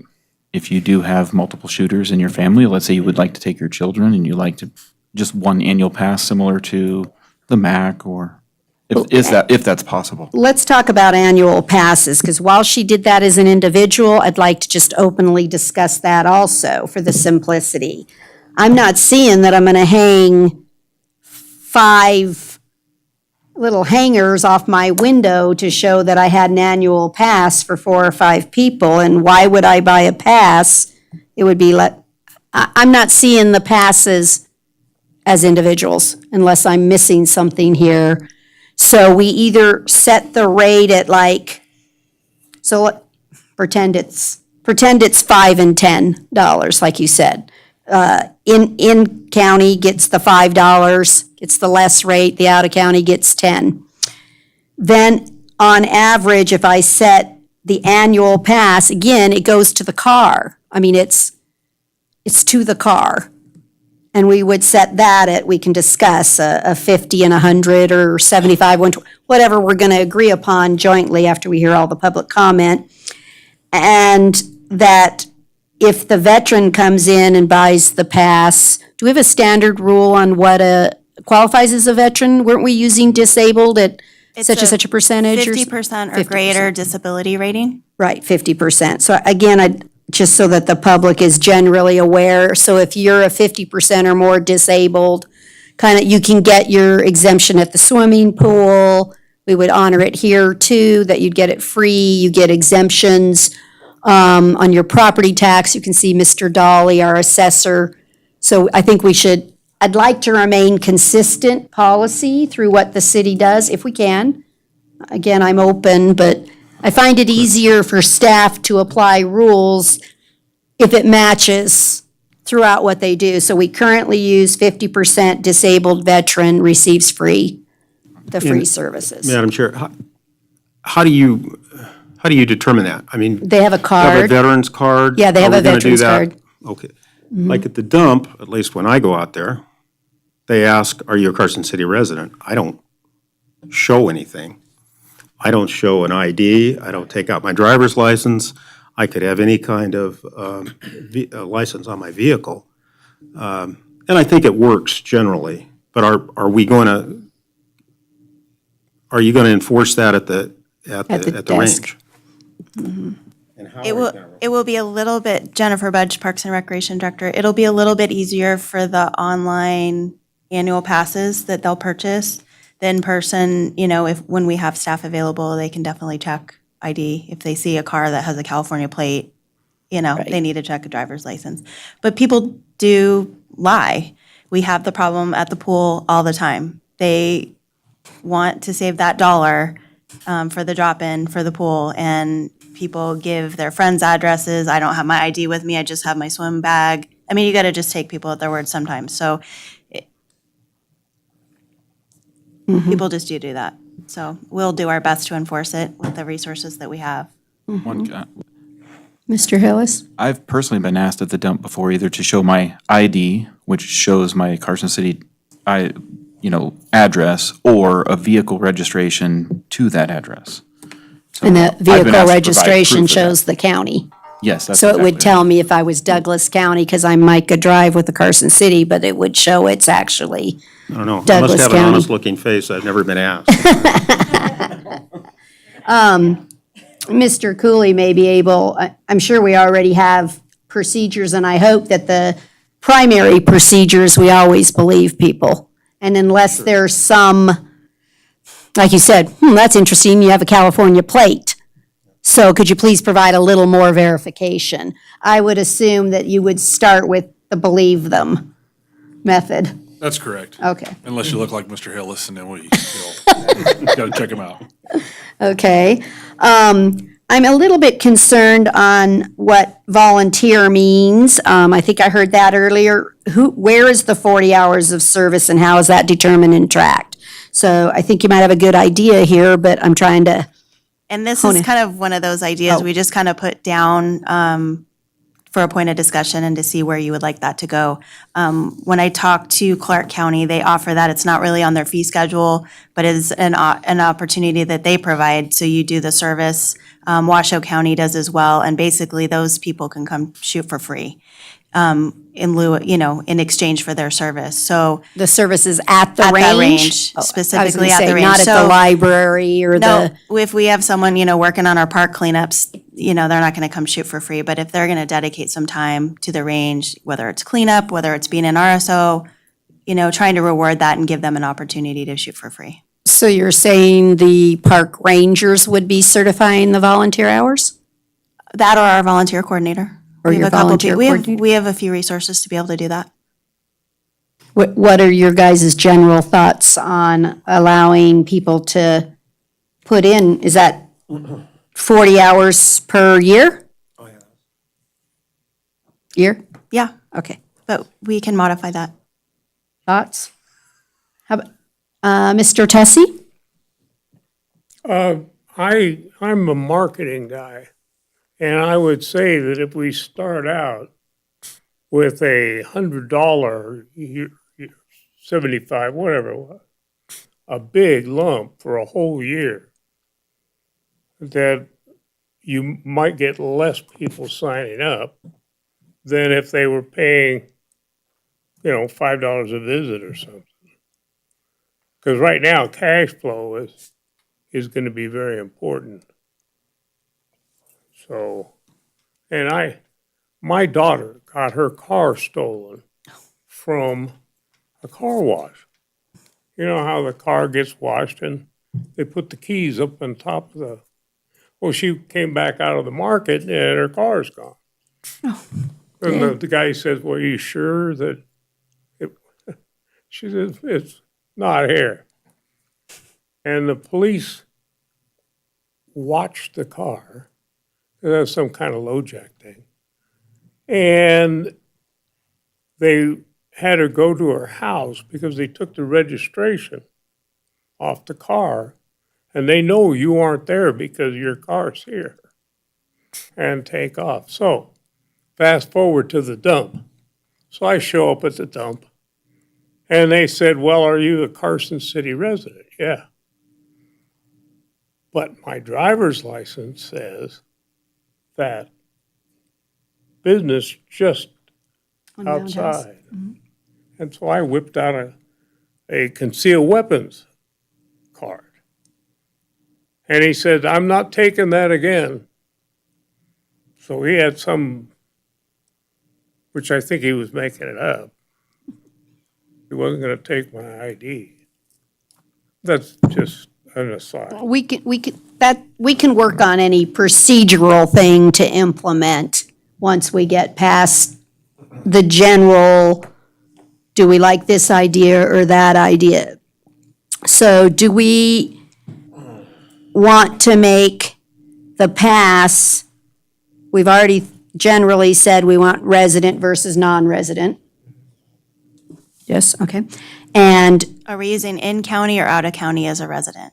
in county county, to out be of county, consistent with the whichever landfill? wording, if we Okay. want to be, do we call it in county and out of county for so let's be consistent again with city policy, right? In county. Good. Because again, I think that's where you pay your taxes, and I agree with the comments made today. You should get a break. So, all right, in county and out of county. And then the disabled veteran, and Madam no Chair, do you youth wanna or have a adult? Do you want to differentiate with the out-of-state as well? No, you're just out of county. Oh, you mean you want to give a California. Nevada resident less than a California? Yeah, absolutely. I think we should charge Californians If you're out of state, charge them $10 for an entrance fee and then $100 for their annual fee. No, okay. Well, you're still getting that money. There's a I'll lot come of to things, Bob, public you can't comment police. when we kind of work through You this gotta put it out there, procedurally. you know. Do you need to make some comments because you need to leave? Oh. You'll have to come to the mic. You have to come to the mic, I'm sorry. Very upset that they're not a resident. I recognize it, but they're not, but okay. They don't give us a penny in tax. All their tax money goes to Lyon County. I mean, that's the reality, so. Okay, what do you guys think about volunteers? So we would just have an annual pass, it goes to the car, in county, out of county. Veterans 50% disabled are free. What do you guys think of the volunteer idea at the range, that we could offer that as a free? What do you guys' general thought of that? Volunteer's a volunteer. Sorry, Madam Chair. I said I like the idea of offering it to volunteers who are putting in time for Carson City residents, but I think 40 hours that's quite a bit of time. I don't know what everybody else thinks. A week. Well, how do you 8-hour regulate? shifts? How do you Oh, for regulate a the year pass, time? not just an If it's per year, how do you track that Because it's an time? annual pass, right, the And year then- before. And then is it before your year's up or is it after your year's up? Your So how prior do you- year. Well, we can figure out the procedural stuff later. I just want to talk to you in concept, but we'll have staff to be able to verify, I their think it's a good volunteer idea hours. to credit the volunteers, it's just how you're gonna manage it. We can easily do it. We have hundreds of volunteers and we have a volunteer coordinator and staff will be able to do that. But I was just thinking about those people that have really dedicated a lot of time as RSOs and, can they shoot, can they not shoot? I want them to be able to use and enjoy the facility just like everyone else. But if they're dedicating time to the facility, I wanted to try to provide a reward for them. I'm not so sure we should implement volunteers on the first round. I really think the objective is to be able to get the facility open and to be able to backfill some of the work that needs to be done to keep the range open for the public. And listening to what we're trying to start to consider is, I don't know that I want to see half the people for free, because I think that's where that would be leading me to. So what do you guys think about kind of what Mr. Bonkowski was saying? We could revisit the volunteer portion after we get it up and running and see what revenue is being generated, kind of see where it's going. I think maybe it might be too early for us to start trying to develop a free volunteer status, because we don't do it in the rest of I don't have volunteers that get free swimming. I don't have volunteers we just don't do that in the ones we give for free are the disabled veterans. So, Mr. Blackwood? We've overlooked the primary objective here. This is a money-making operation. I think I tactfully just said that. We're getting down into the weeds and trying to come up with a bunch of stuff that doesn't matter. Let's run this thing like we're going to make money off I know of it. both. So in consideration of that, I offer the following comments. One, that it's $5 per day per car to shoot. It's $50 a year for a resident and $75 a year for a non-resident for the year, and $100 for a family pass. And then, of course, the veterans and so forth who deserve a free pass, give it to them. Furthermore, that for club shoots and for CCW users, $5 a day per shooter that shows up, just like they should come out to the range to shoot. It gets added to their membership dues or their CCW thing. Just keep it simple. So you don't have to, the only issue that you're going to have is going to be, and that's not even going to be an issue because the daily charge is the same irregardless. If you come from Timbuktu, you're going to pay $5 a day. If you drive from here to the range, you're going to pay $5 a day. That's simple. So if you want to get a deal, you buy an annual pass. And we're going to charge out-of-state people, out-of-range people more, but keep it simple. But more importantly, remember, this is a money-making operation. This is how we're going to keep this range up and running and not have the issues we've got now. Right. You dropped it by 25. I had it at 100, you had it at 75. Just a second. I'm open for negotiation. Okay, Mr. Hillis? I'm sorry, I've had something come up and I need to take care of it, so. Okay, thank you. Thank you. So let's talk then in general on the group reservations, the commercial. I want to try and understand again how you're thinking on doing this. So I'm picturing myself saying, okay, I'm going to pay my annual pass. I'm in county and I'm going to pay $50. So that's going to be hanging in my window of my car. And now I want to take a class from Christy for my CCW license. So that fee, are you indicating I'm paying $8 extra through her class to pay, right? So it's separate from my car by parking fee. Yes, so the annual pass or the drop-in, general public use. You're not part of an organized class or an instructor. That instructor should get, the money that you're going to pay to take her class.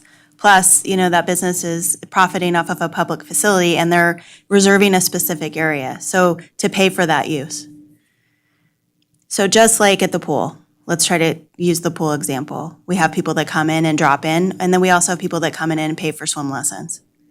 And then that instructor gets that percentage and then they pay a So separate you're fee for saying the that. swim lessons is a 70-30 split? If you it's have an an independent instructor. contractor agreement. We have some where we have staff are instructing it, so we don't take Charge. that, right. So, but if I have a swim pass and I want to come do swimming every morning at 5:30 and I do my laps, but you know what? I really need some instruction and I'm going to sign up for a separate class, I'm going to pay in addition to that annual pass. Right. Because it's a separate task in my mind. Okay. So the nonprofit organization shooting club, again, you're indicating because we're allowing a reservation, which takes it out of general public, that they're going to pay an additional $4 per shooter for the reservation. So I go in and reserve. And I use Whatever. Washoe as a guide for that fee because it's a similar process for them to reserve a range Madam Chairman, or an area of a range. again, don't overcomplicate it. Okay, Keep it simple. I'm trying. $5. Every time you show up on the range, it's $5. So if you show up as a class, you show up as a club, you show up as an individual, it's $5.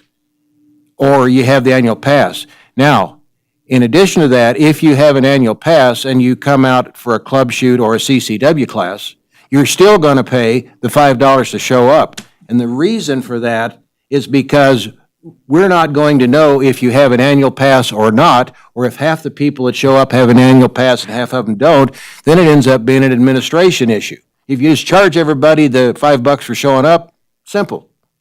But you don't, and also, I don't agree with charging CCW people a percentage of their business.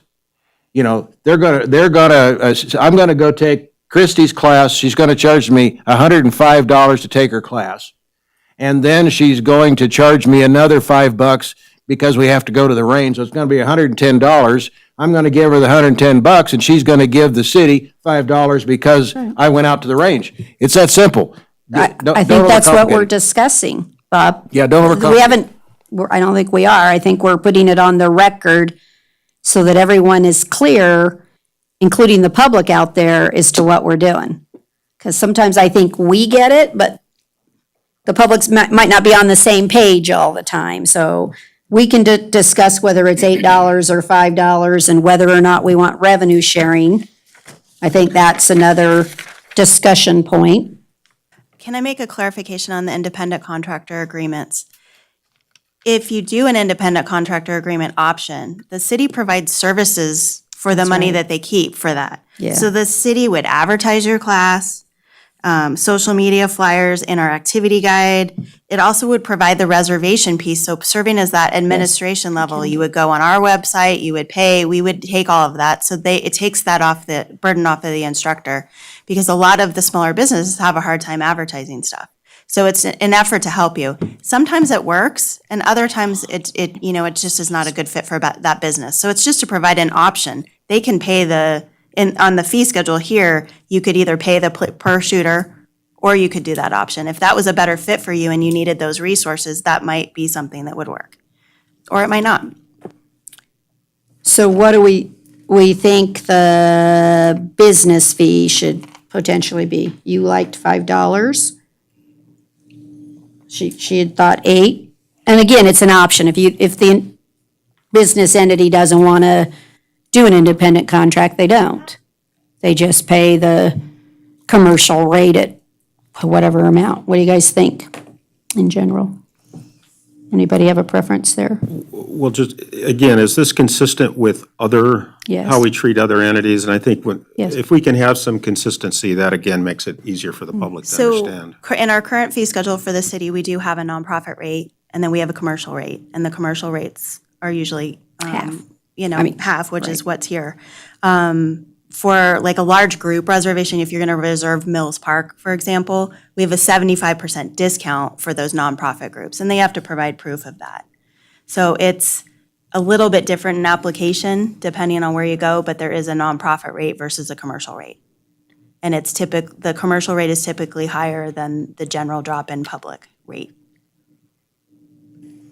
Do we want to, for now, just leave it as the 4 and 8 till after we take public comment, that we're not fixed on anything yet? We'll take some public comment on that issue. I like the numbers that are set up already, yeah. I mean, I understand what you're saying, Bob. I simple. agree, simplicity, but then we also run into the trying to keep it compatible and equitable too, so. Right. Madam Define Chair, both. that's my question for Ms. Budge, through you to Ms. Budge, I guess. So if I were running a business and gonna rent space in Mills Park, is this consistent if I was gonna rent space in Mills Park for whatever I may do? It's a little bit different because it's the percent discount for those reservations. So it's a 75% discount. So for example, right now we have the state fair at Mills Park. They're actually a private nonprofit organization that's a 501c3 organization, so a nonprofit organization.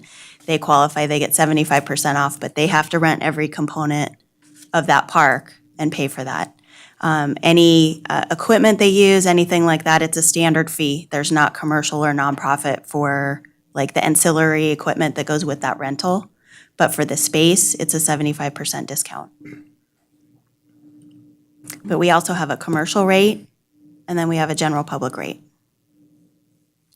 We have tiered Just like rates is on throughout here. our system, yes. So then, I was trying to look at if you're a nonprofit group, like the Ladies Gun Club. I mean, they're a nonprofit group. They're just trying to provide shooting opportunities. They're not looking to make money.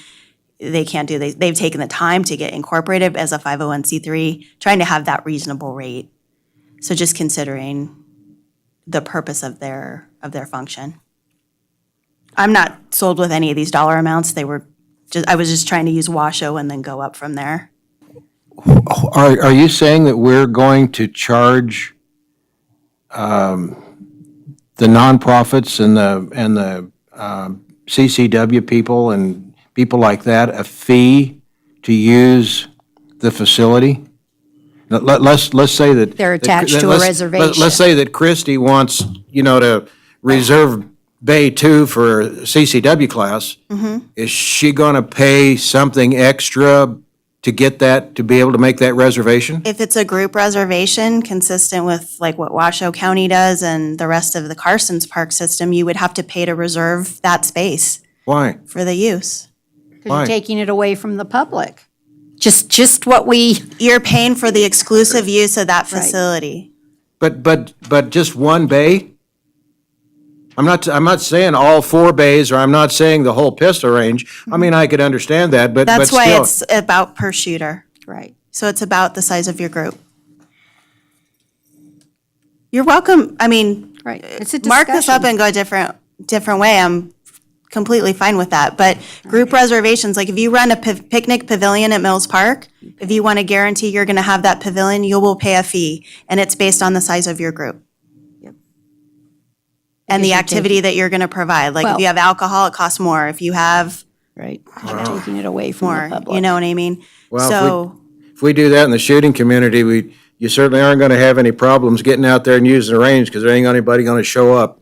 well, if you look I at, can if I you can look at guarantee Washoe that. County, that's what they do. So they have a group reservation. So if you're going to reserve the small bore at Washoe County's range, you're going to pay per shooter. It's $4 per shooter, Oh, no, 10-person minimum. No, that daily fee, I understand, but I'm But that's for the interpreting this reservation. that there's an additional reservation fee on top of that. No. Did I miss something? Yes. Oh, so the only thing we're talking about is. For that I reservation. completely agree that everybody that shows up out there ought to pay $4 or $5 a day to show up, irregardless of, but I thought we were talking So for your class, you about. would pay for that use for that Right. class. That's what we're Yeah, talking per about. shooter. So Right. basically, it's a use fee. Correct. A daily use fee. Okay, all we're right, sorry. trying to figure I fell out off is the how turnip much. truck. I missed the We're corner. trying to come to an agreement for the form is $4 and $8, right? And then, and the other question was the Carson City business license.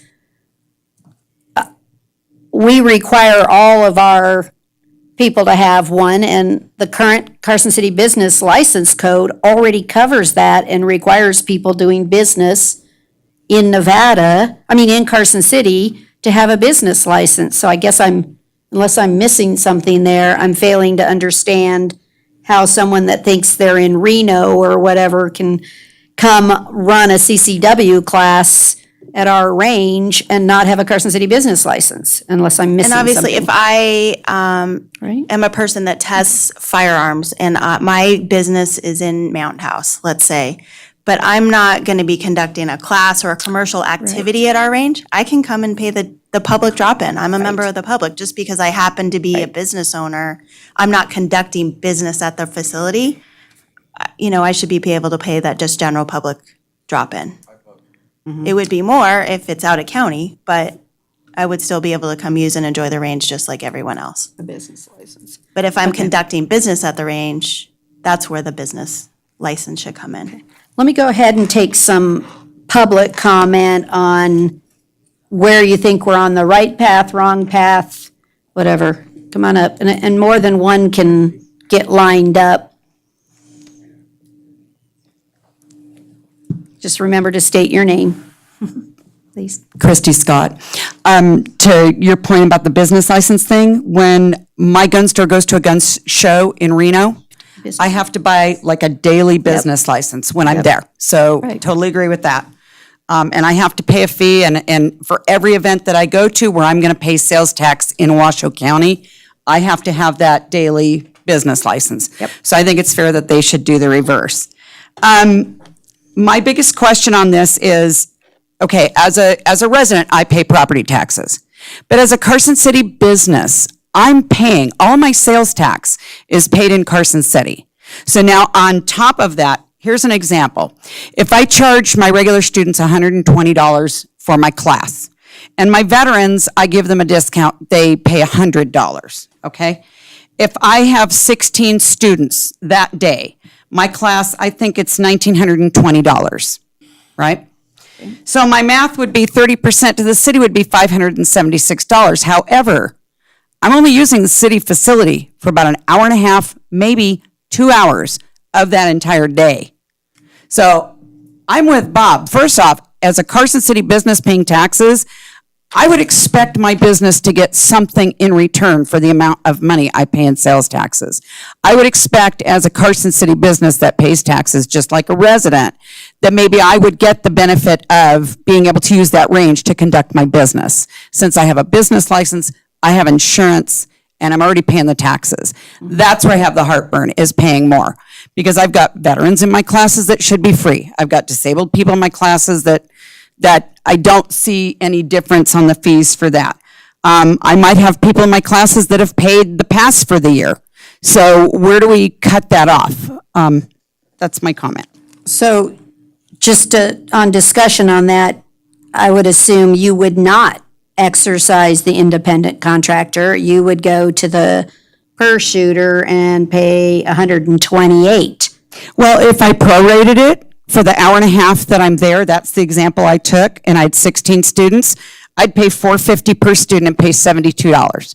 Because I'm usually in the classroom about 6.5 hours. So you would split your revenue into It'd be cheaper for me that way if I did it by the hour and a half. a revenue fee for the shooting portion versus the classroom portion. Right, but my question is, as a business that pays taxes, pays my business license, do I have to now pay a fee to use a city facility too in order to do my business?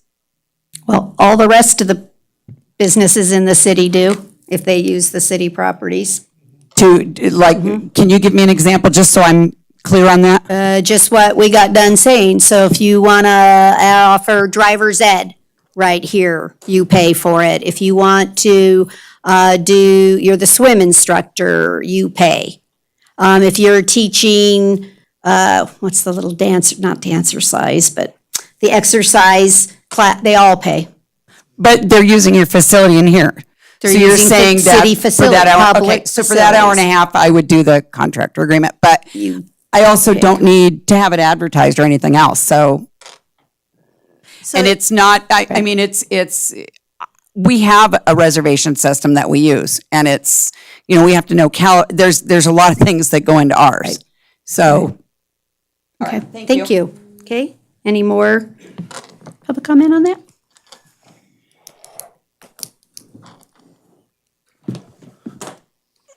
Good afternoon, Randall Brooks for the record.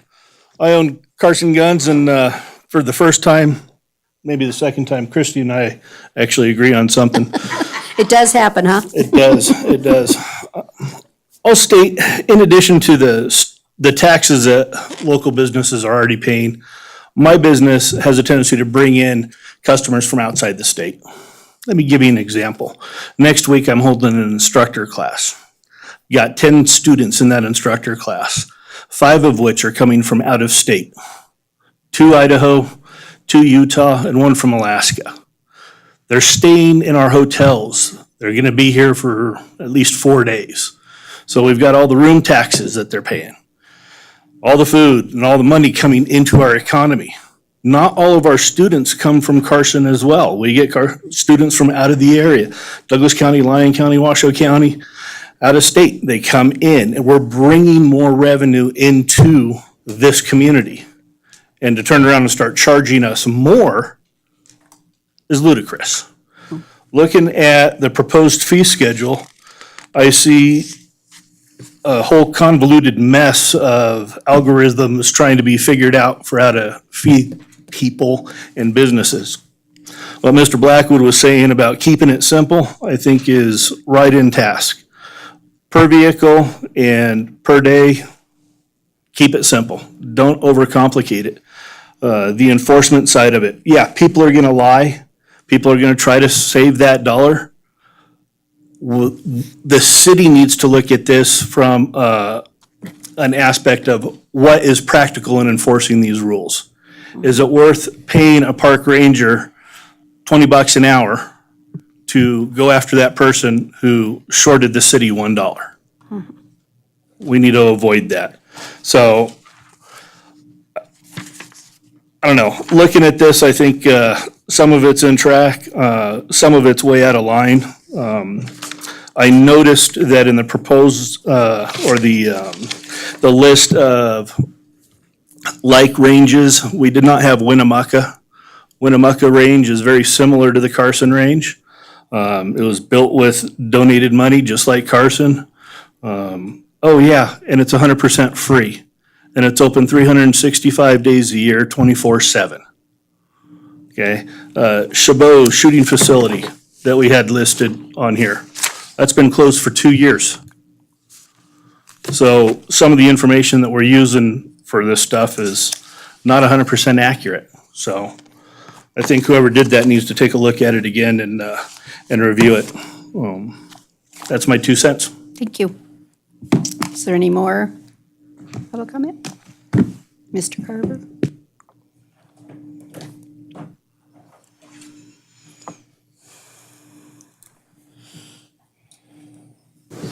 Chris Carver for the Carson Rifle and Pistol Club. The club non-concurs with this fee proposal and the plan that's going before the supervisors tomorrow. There's a disconnect in the logic of why the range is closed. The DA is saying that there's risk involved, and we spent the last 45 minutes talking about money. This has nothing to do with the risk. Assessing cars doesn't solve the problem of shooter behavior. This has to be done individually. And if I understand where you're going, this is a question I asked 2 months ago, what's the plan after we solve this interim use agreement issue? What is it that you expect to have happen out on the range? If there's not going to be safety personnel out there to ensure compliance with the rules, the club doesn't want to do code enforcement, but with the safety rules for using firearms, then you're going back exactly to the place that you were at in November when the DA recommended that you close the range.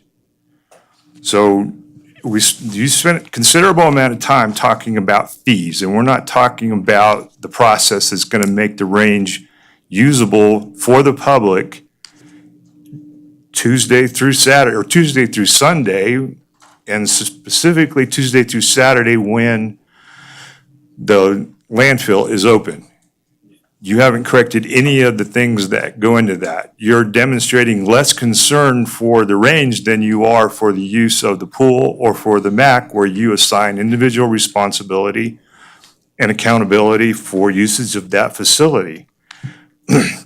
And further, you're tasking the organized groups that are, whether they're commercial or nonprofits, to track by individual compliance with city policy, but you're going to waive that to do it by the car for the range. It doesn't make any sense at all to me.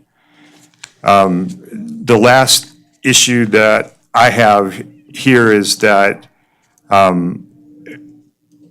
we've supported a lot of what the city has asked for, oftentimes and most times against our own interests. We would like to continue to partner with the city, but as I told this group and the supervisors, we're not going to do it for free. So you want to exempt volunteers, you want to remove that from the discussion. I don't see how you're going to operate this facility without some help from a nonprofit to get it done. So if I'm mistaken on this, and the reason why I think I'm not is that nobody in this room has asked for performance metrics on who's using the range and how. Nobody's asked that question. And I provided this to Ms. Budge a couple days ago. Over 80% of our people that are coming to the range over the month of May brought no targets with them. Over 50% of that, these are individual users, not clubs and commercial activity. Over 50% of those people are not city residents. They're out of county, as the landfill talked about. I think that you're putting a cart before a horse here. You need to get the performance metrics on what's going on at the range, be less concerned about charging the public to use the facility. How are you going to operate this thing safely 3 months from now?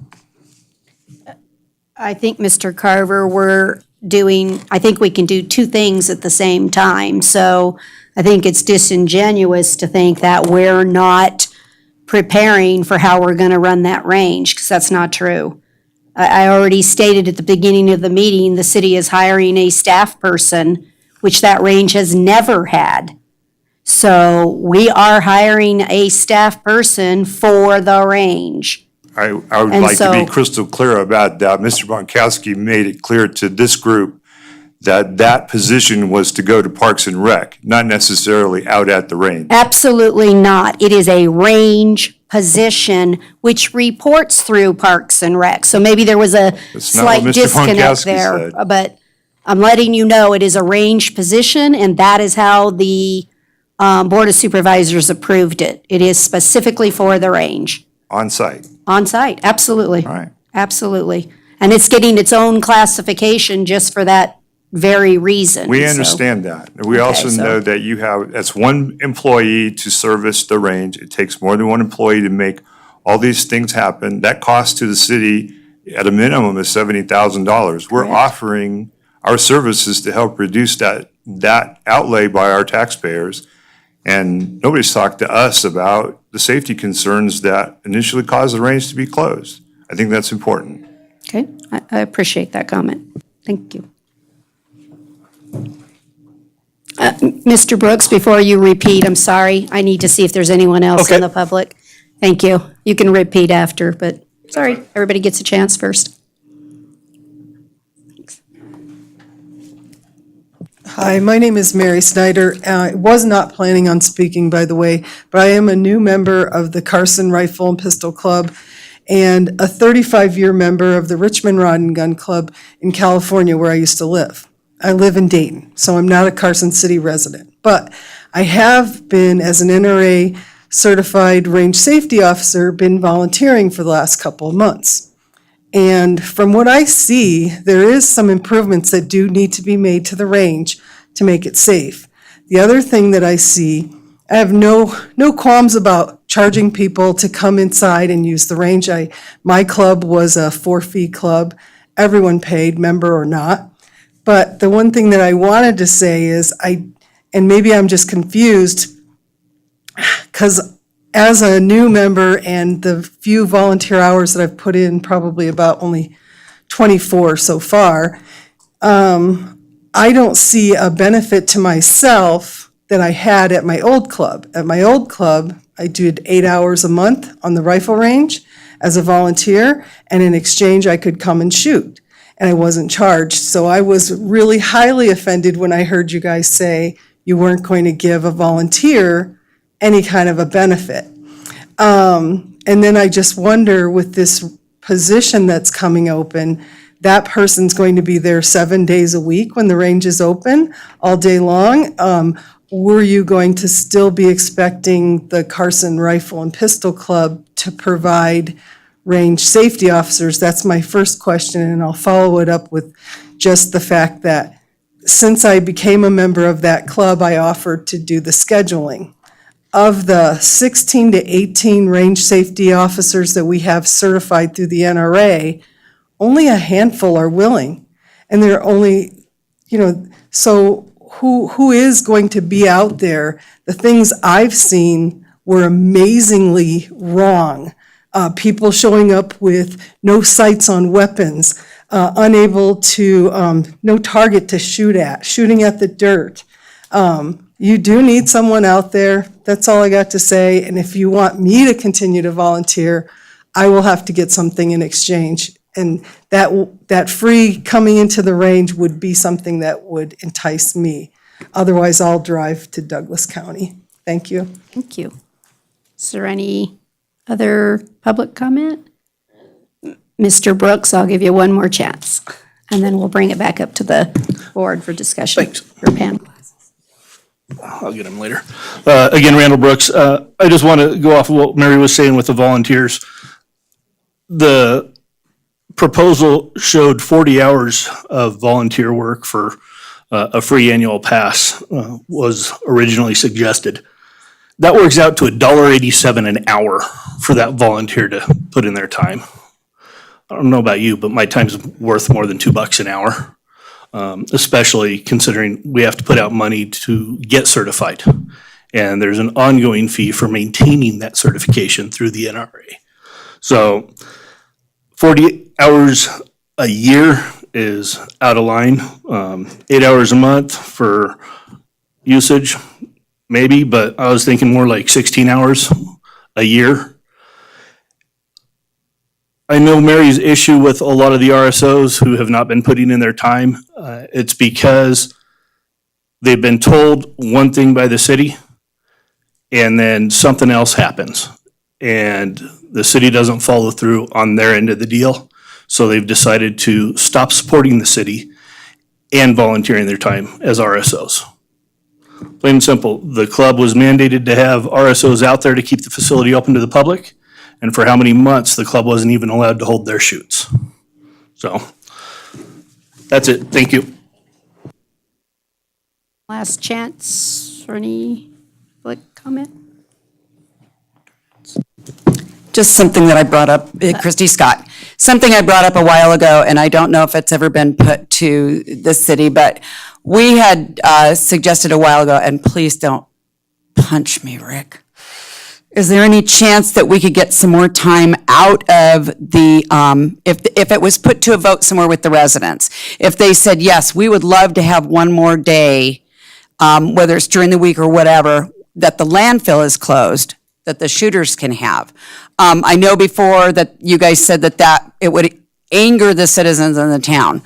I've talked to a lot of people as they've come through, and they say, well, why doesn't the landfill close more? And it's not something I've put in their head because I didn't think it was possible. But that's come up several times. Is there a way that the landfill could give a little bit if it's put to the residents of the town? And that's all I wanted to just kind of throw out there. Thank you. I know that we looked at it one point, but we're unable to close the landfill additional time because we won't be able to get enough of the trucks through that have to do the scheduled, they have to dump the trucks that go around and pick up all the garbage in the town. So I can't do it. I mean, we did look at it though, so thank you for bringing that back up so that people can recognize we tried to look at, is there some things we could do to change the scheduling there, but it really comes to you can only get so many trucks in per day per load, so, but thank you for reminding. I have something to tell them. Thank you. Right, no, I think it's great to do that. Okay, then Madam Chair, we'll bring it back up here. just a quick comment on volunteers. I don't think it was the intent of this group to dismiss volunteers being considered here. I think what we've heard, though, is the complexity of figuring out what the hours are, $1.50 an hour or $20 an hour. It's very difficult to factor out what that's going to be, but I think volunteers have to play a part in this eventually and will. Thank you for that. Okay, do we want to kind of start at the top end of the schedule and say, did we like the $5 for the individual drop-in, and did we want it 10 for out of county? Did we want to separate in county versus out of county? That's our first, maybe we start with the highest hurdle. Did we? Madam Chair, is this an agenda item that has to go through today, or could I motion to dismiss this agenda item until we could further look at the fee schedule? I think we got a lot of good feedback today that needs to be considered, and seeing that, I mean, we lose one more person, we're going to lose our quorum, so. So part of where I kind of want to go with this, though, is that we're getting to it, what I call general consensus, so that staff can come back with a version that we then can all look at. So I'm not recommending that we're going to finish it today, but I do want to send Ms. Budge with the generalities of where we're going, so the next one that comes back maybe is pretty clean, does that make sense what I'm saying? And that's why even before a couple of the other members left, I'm looking for their general consensus, because I think it's just very hard on the public also if we don't tell them where we're going. It may not be the final product.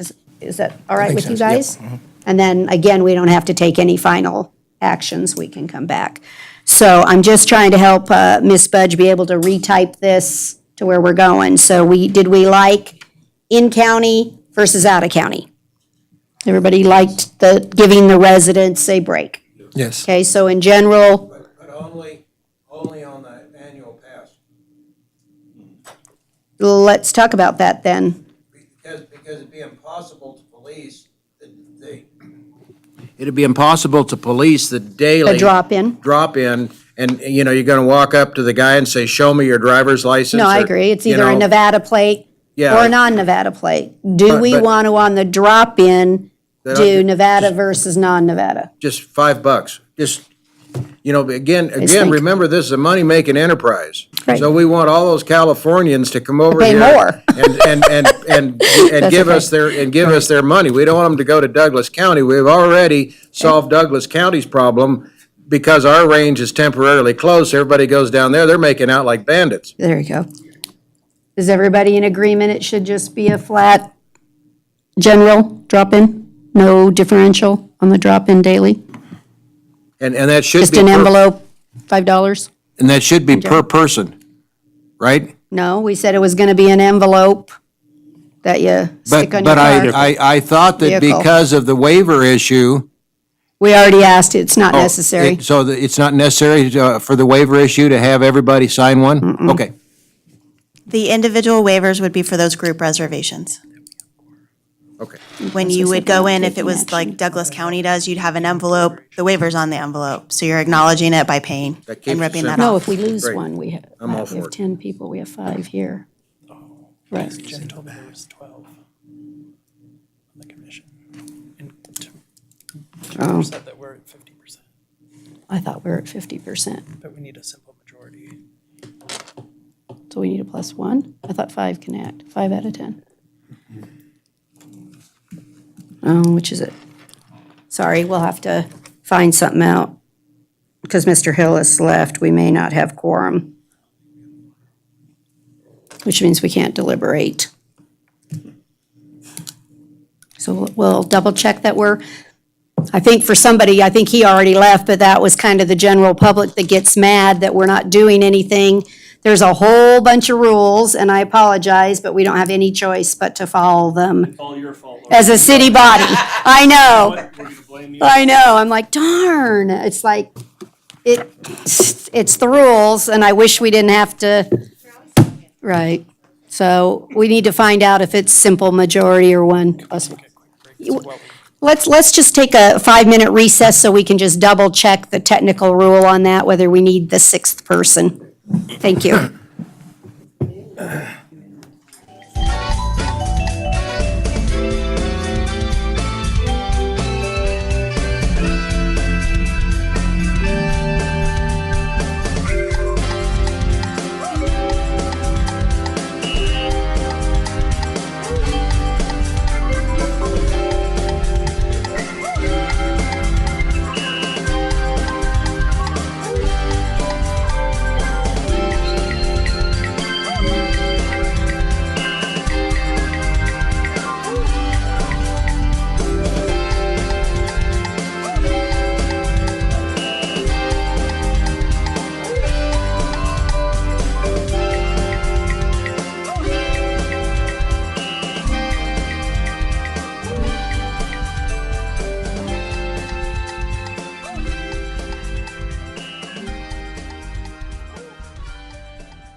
call the meeting back to order.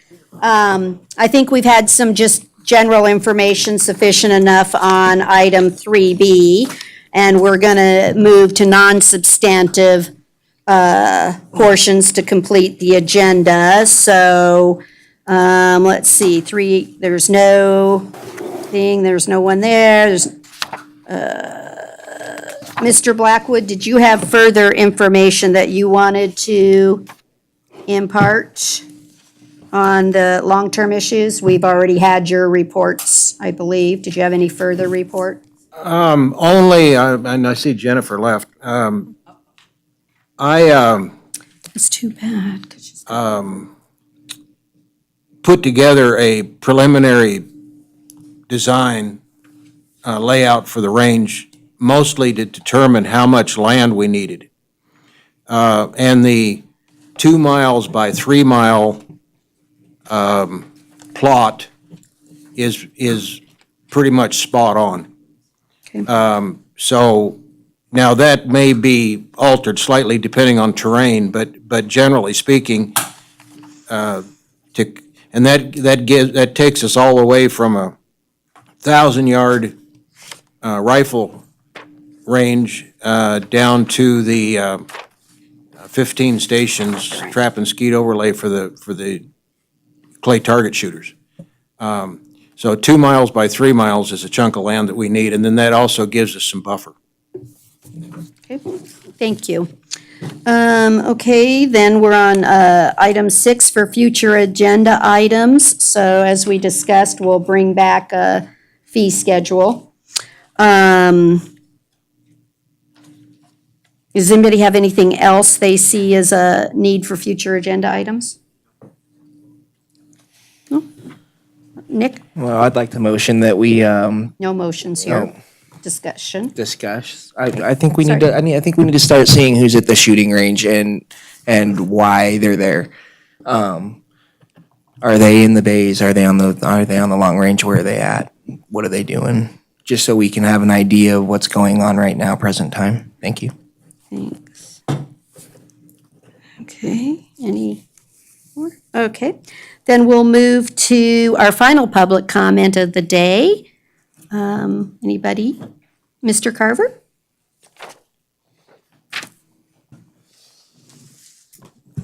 I'd like to thank Member Fontanez for making that suggestion. The club remains ready to meet with individual board members, city staff, whoever, to work on doing the assessment on what's going on at the range.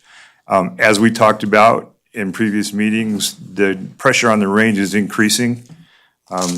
We saw a pretty busy Sunday, but not as busy as it has been in previous years.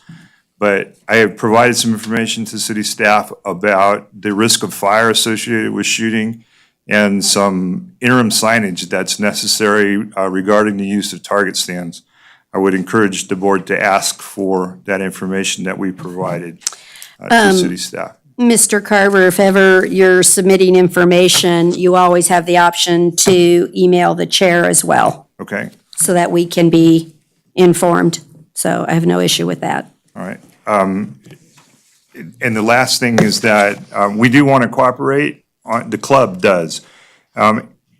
However, we're getting to the point where the burden on our RSOs and the risk that's involved individually, as Mr.